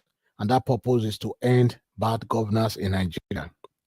And it will be fair for me to say that it's time for the INEC chairman, Yakubu Mahmoud. It's time for you to exit. Take a bow. Nigerians are tired. You sold the presidency to Bola Ahmed Tinubu. He said, like my brother said, he bought the presidency, and you are the only person that sold it to him. Because Nigerians voted the otherwise, but you hand over the presidency position to Tinubu. So it's time for you to do the needful, bow out, leave. It's time for you to go. You are part of our problem. It's time for Mahmoud, the INEC chairman. It is time for you to go. I think I will send out to the situation room. They need to add Yakubu Mahmoud needs to go. He needs to go. INEC office needs to be taken over. Protests need to also happen there. INEC, it's time for you to go. The chairman, you've done a disservice to your father nation. Your family, your friends and family should be ashamed of you. You should die and rot in hell for what you have done to Nigerians. You should die. I know you are a Muslim. Allah will punish you and punish your entire family for what you have done to Nigerians. Fidelis, do you think we still have a young vibe? Oh, okay, you are on the background. Sorry, I didn't know you were on the backstage. Fidelis, do you think we still have some of those young men, like some of those young men we have in the 80s that will wake up in the morning and say, "I, Brigadier Dogoriaro, we have taken over Kaduna, we have taken over Lagos, the military have taken over Nigeria. We will announce to you soon, oh, be the supreme leader." Do you still think we have people like that in the military in Nigeria? Yes, yeah, we have them, but they've been bought. Sadly, they've been bought. They have been bought. You see, the same way you see these people, these Nigerian politicians, they are very smart. The same way they captured every other organization, that is how they have captured the military. Those that are supposed to take action, they've fed them, and they are vomiting. They've been bought. So the younger ones are scared because they don't know what will happen. They don't know what will happen. Those that are supposed to take action are over-enjoying the system. So that's why we need. I don't think we have so many who are not happy, young officers, but are they bold enough? Are they bold enough? Are they bold enough? And to be honest, we have too many traitors in Nigeria. These people, they have their ways. They give them power. They will pick somebody among you, give the person money. The person will be feeding them information of whatever you are planning. That is why you see these young officers. They are being very careful. They are being very careful. These people, they are very I don't know what to use. They are very smart, wickedly, devilishly. Their smartness is of the devil. Their smartness is of the devil. My brother, you said Nigerians are migrating. Nigerians are not migrating, no. Nigerians are escaping. They are escaping hunger. They are escaping poverty. If you go to Morocco, if you see how Nigerians are dying and you see them more are coming, they don't care. They rather die in the sea than stay in Nigeria. They rather die in Libya than stay in Nigeria. You need to go and see that route now. See the influx of migrants escaping Nigeria. They are not migrating anymore, they are escaping because the hardship is too much. I went to Kanu so many years ago. I was in a restaurant, marketplace, motor park. I want to eat. I was in a restaurant waiting for my food. I saw these children. I just got to know now that they are the ones they called Amajiri. They were there, plenty of them. Guess what they were waiting for? They were waiting for people to finish their food, drop the plate. You need to see how they struggle to fight to get the plate just to lick. As at then, I'm talking about 99. What about now? What about now? That you can't even afford to buy anything. Bread is 2,000, 5,000 naira. So, whatever we got to do, Nigeria is our country. We don't have another country to fix Nigeria. Let us do it. Military men, policemen, the best thing you can do to help now is to protect the protesters. Not to go after the protesters, is to protect them. And let me tell you something. These politicians will use you and give you up like they did in EndSARS. After using the military, they came out and agreed that the military did it. They will use you and give you up. They are wicked, they are selfish. They will give you up to climb to the next level. So protect the protesters. Don't go after the protesters, no matter the order given to you. Protect the protesters. They are Nigerian citizens. They want a better Nigeria for you, for me, for themselves, and for our children. You need to see how things are working. Most of these leaders today that are governing us, they enjoyed free education in Nigeria. They enjoyed free education. They enjoyed good medical health care. What is Nigeria giving our citizens today? Nothing.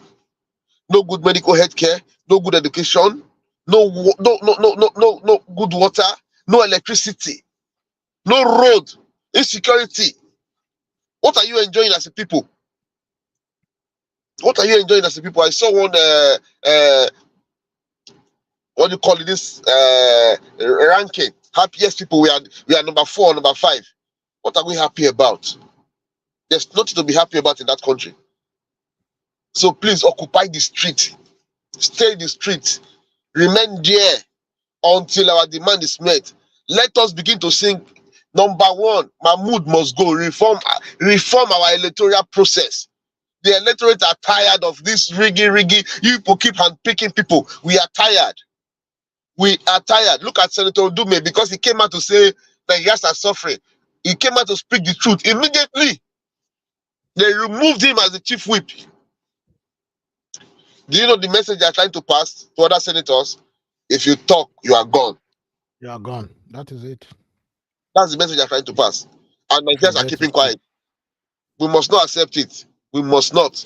Thank you very much. Thank you. While you were just explaining to our audience, there's a video coming out from Kanu. This is some of the things that we don't pray and hope for. Unfortunately, looting has continued as usual. Let me just play it.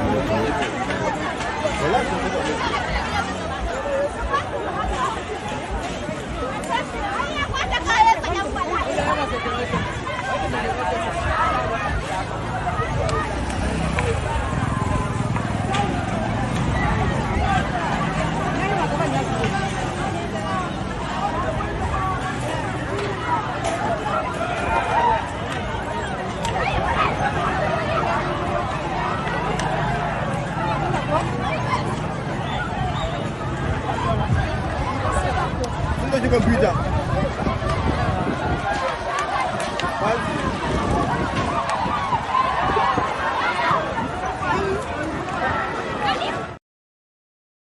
It's not a good idea. I understand the frustration among the youth. They are hungry. I cannot also blame them. No. Because Look they are at hungry. those. Look at before we judge them. Come again. Go ahead. They are young boys. I said before we start judging them, look at the population. That's what I said. They are hungry. They are hungry. They are probably those are the Amajiris on the street.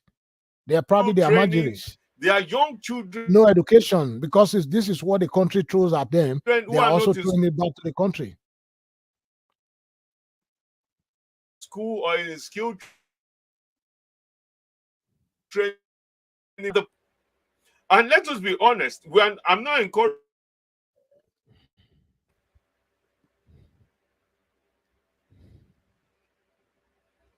Even in this Western world, there are people, when protests happen, who loot, who cause damages, problem. Look at what is happening in Stockport at the moment because of whatever situation. Protests all over the world have always, there's some element of something like this happening. However, this is not peculiar to Nigeria, but look at the population of those people doing that. These are not criminals. These are frustrated people. These are hungry people.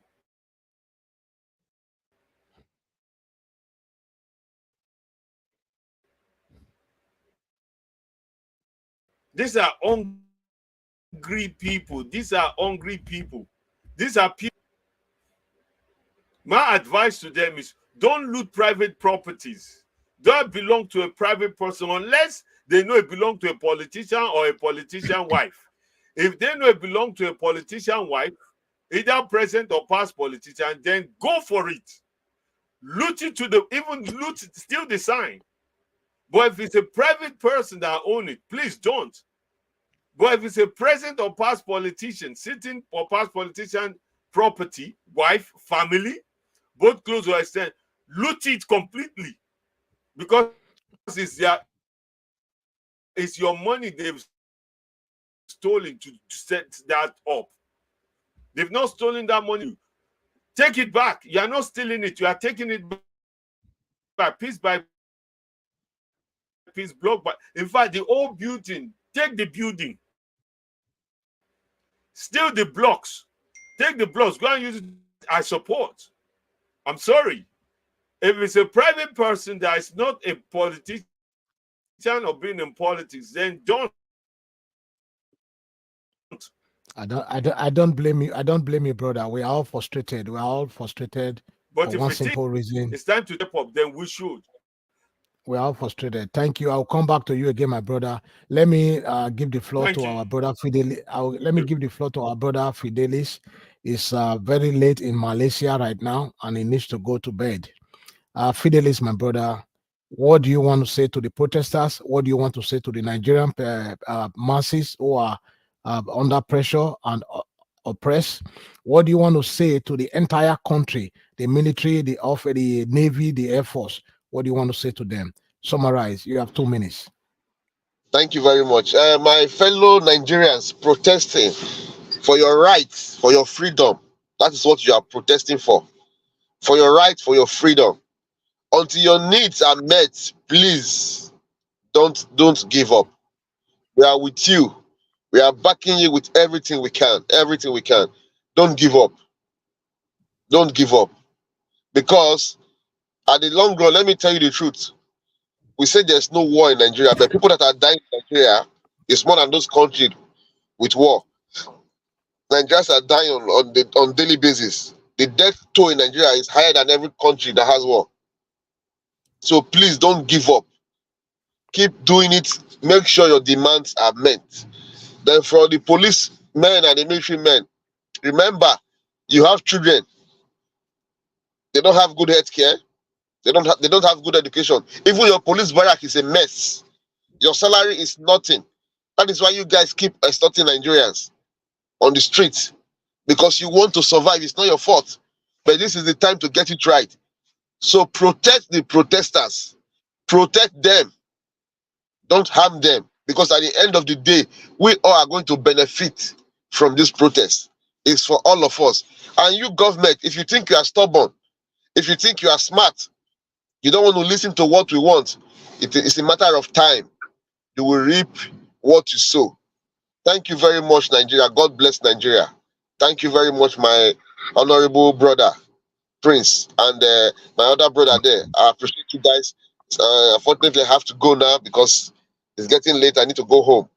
So I appreciate you. Thank you very, very much for having me. And I hope to be part of it next time. Thank you.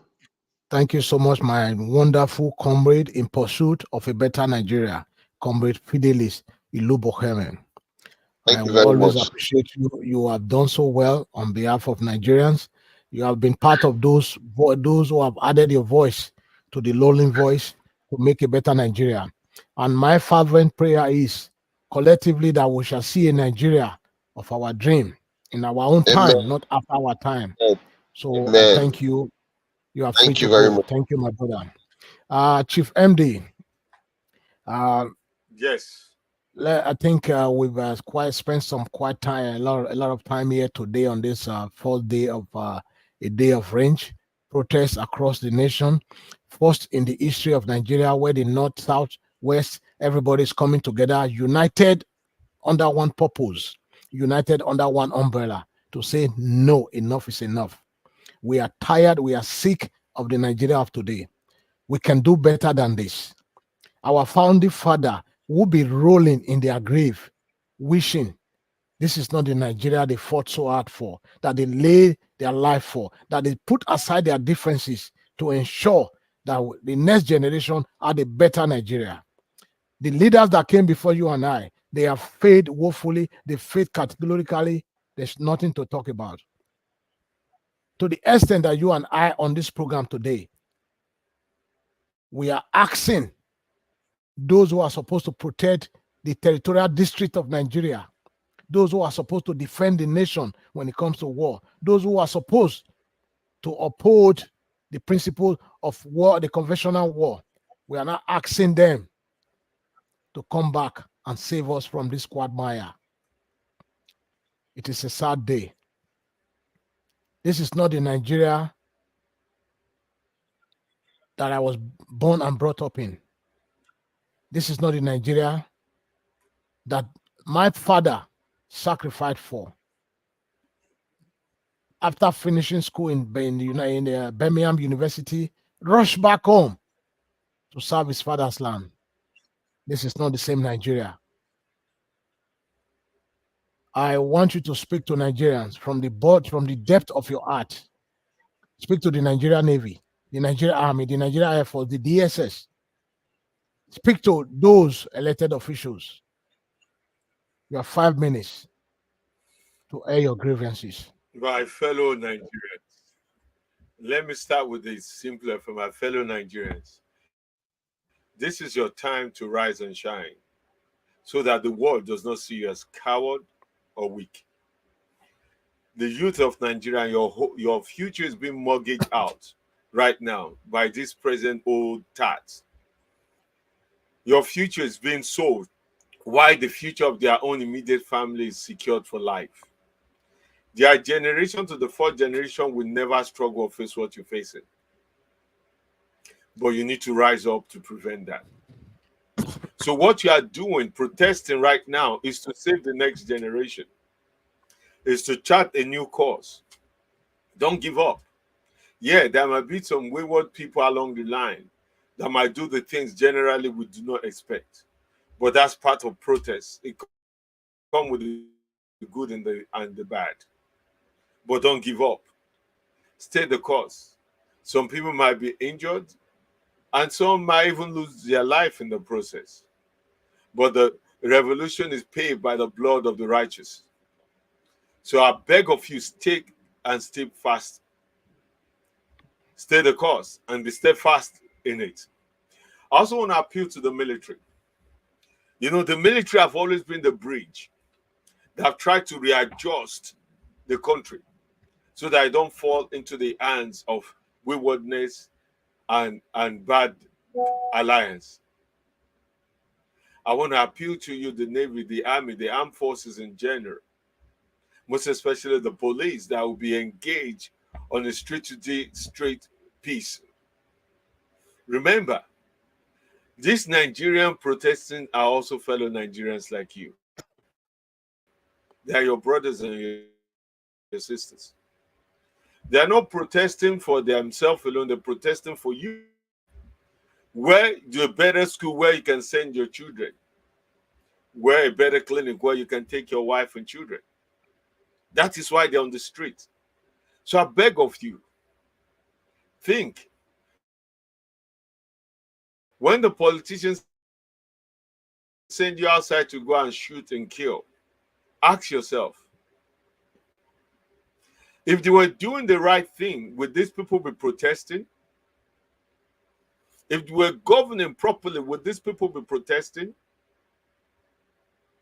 So you are the last hope. You are the last bridge. You are the last gap between what is good and what is bad. Don't point your gun at this protester. Instead, hold your bullet. Hold your gun to your side. Guide the protesters. Channel them the right way. Protect the protesters, because the enemy is not the protesters. The enemy are the politicians. The enemy are the politicians who they given a bag of rice to share. Instead, they hold it and keep and resell.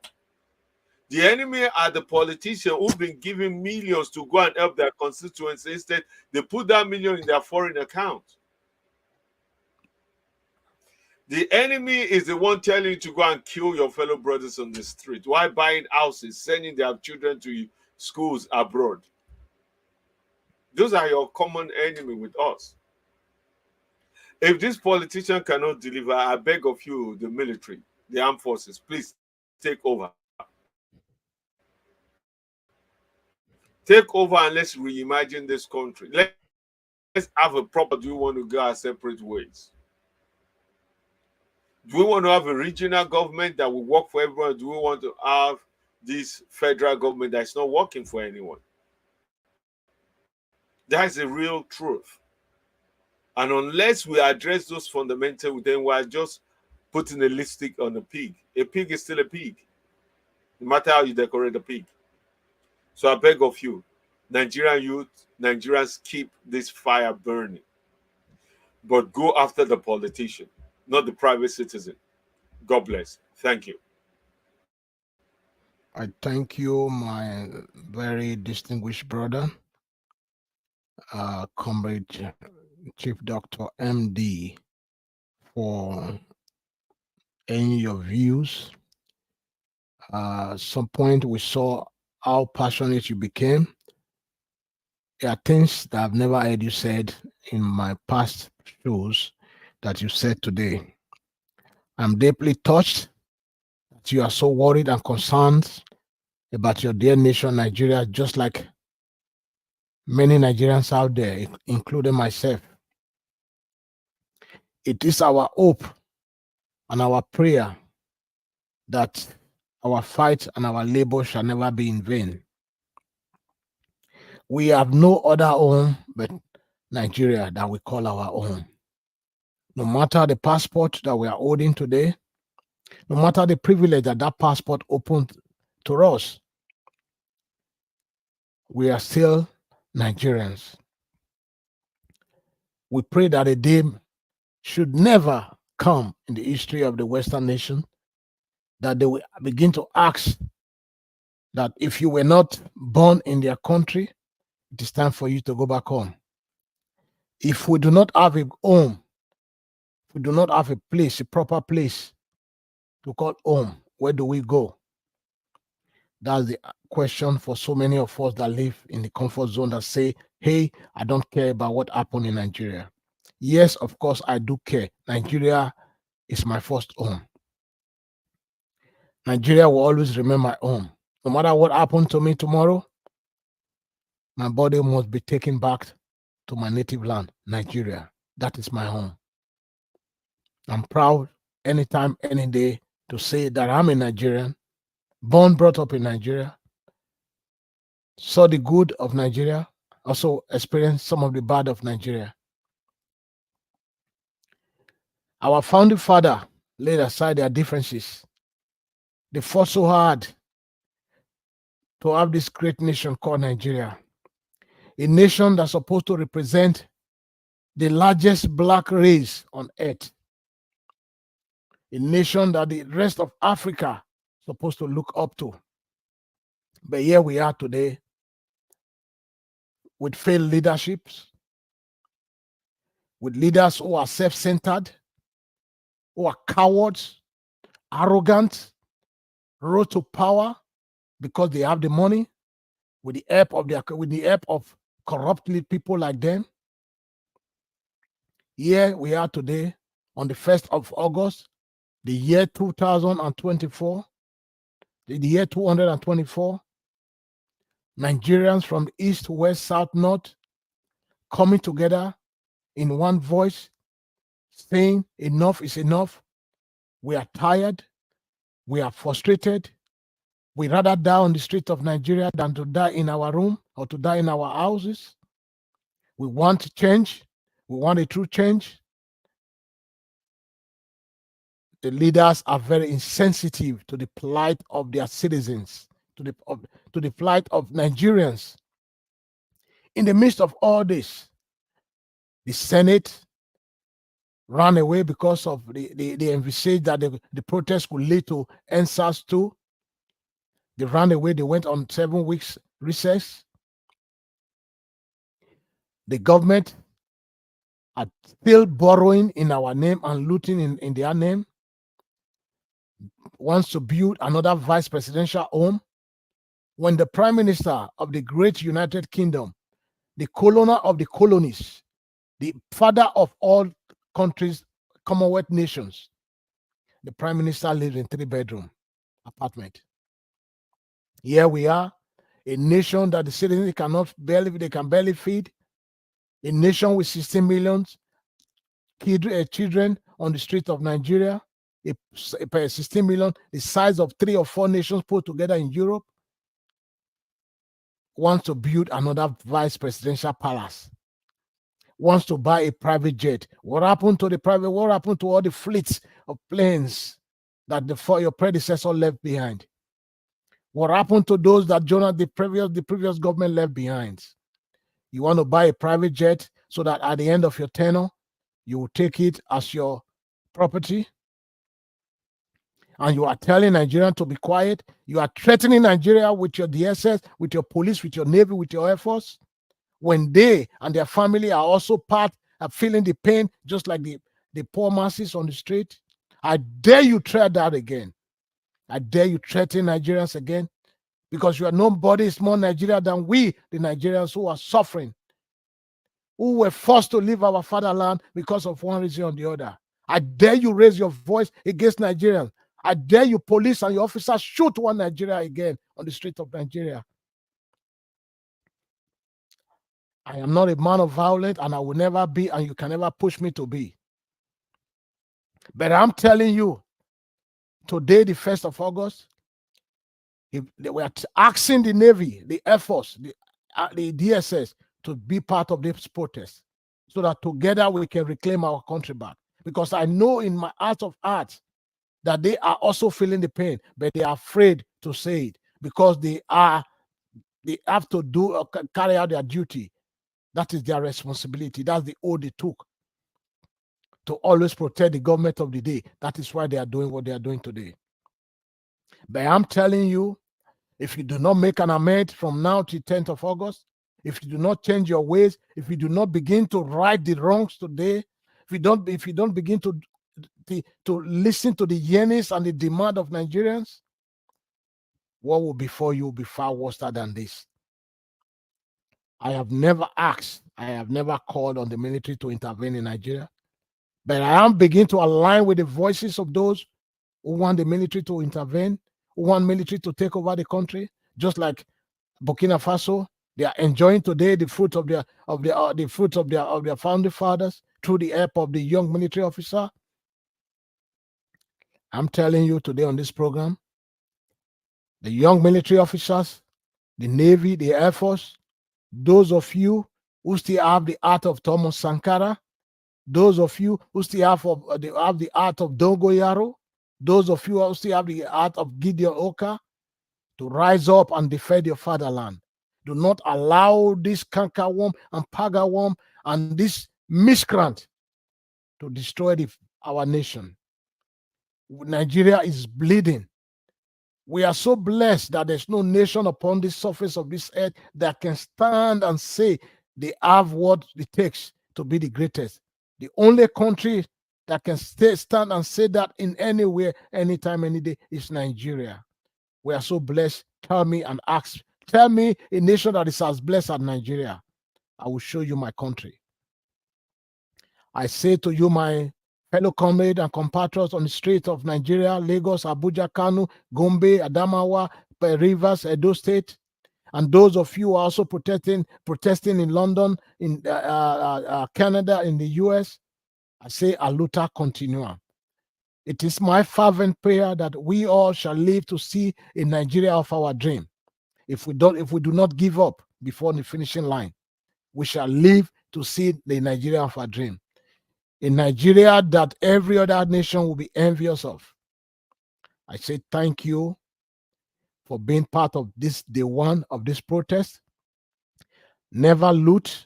I know some of those young children on the street are looting already, but it's not a good idea to loot. Let's remain peaceful. Let's remain law abiding. Let's focus on the goal. The goal is to chase away this bad leadership. The goal is to achieve our aim of having a new Nigeria where we can all be proud of. Let's focus on this. Together, we shall get there. Thank you all for taking part in this program. Thank you all for being part of today's protest. And God will always win. Thank you, Chief MD. We shall continue tomorrow on day 2 of this protest. God's willing, God keep us alive. Together, we become victorious. Thank you.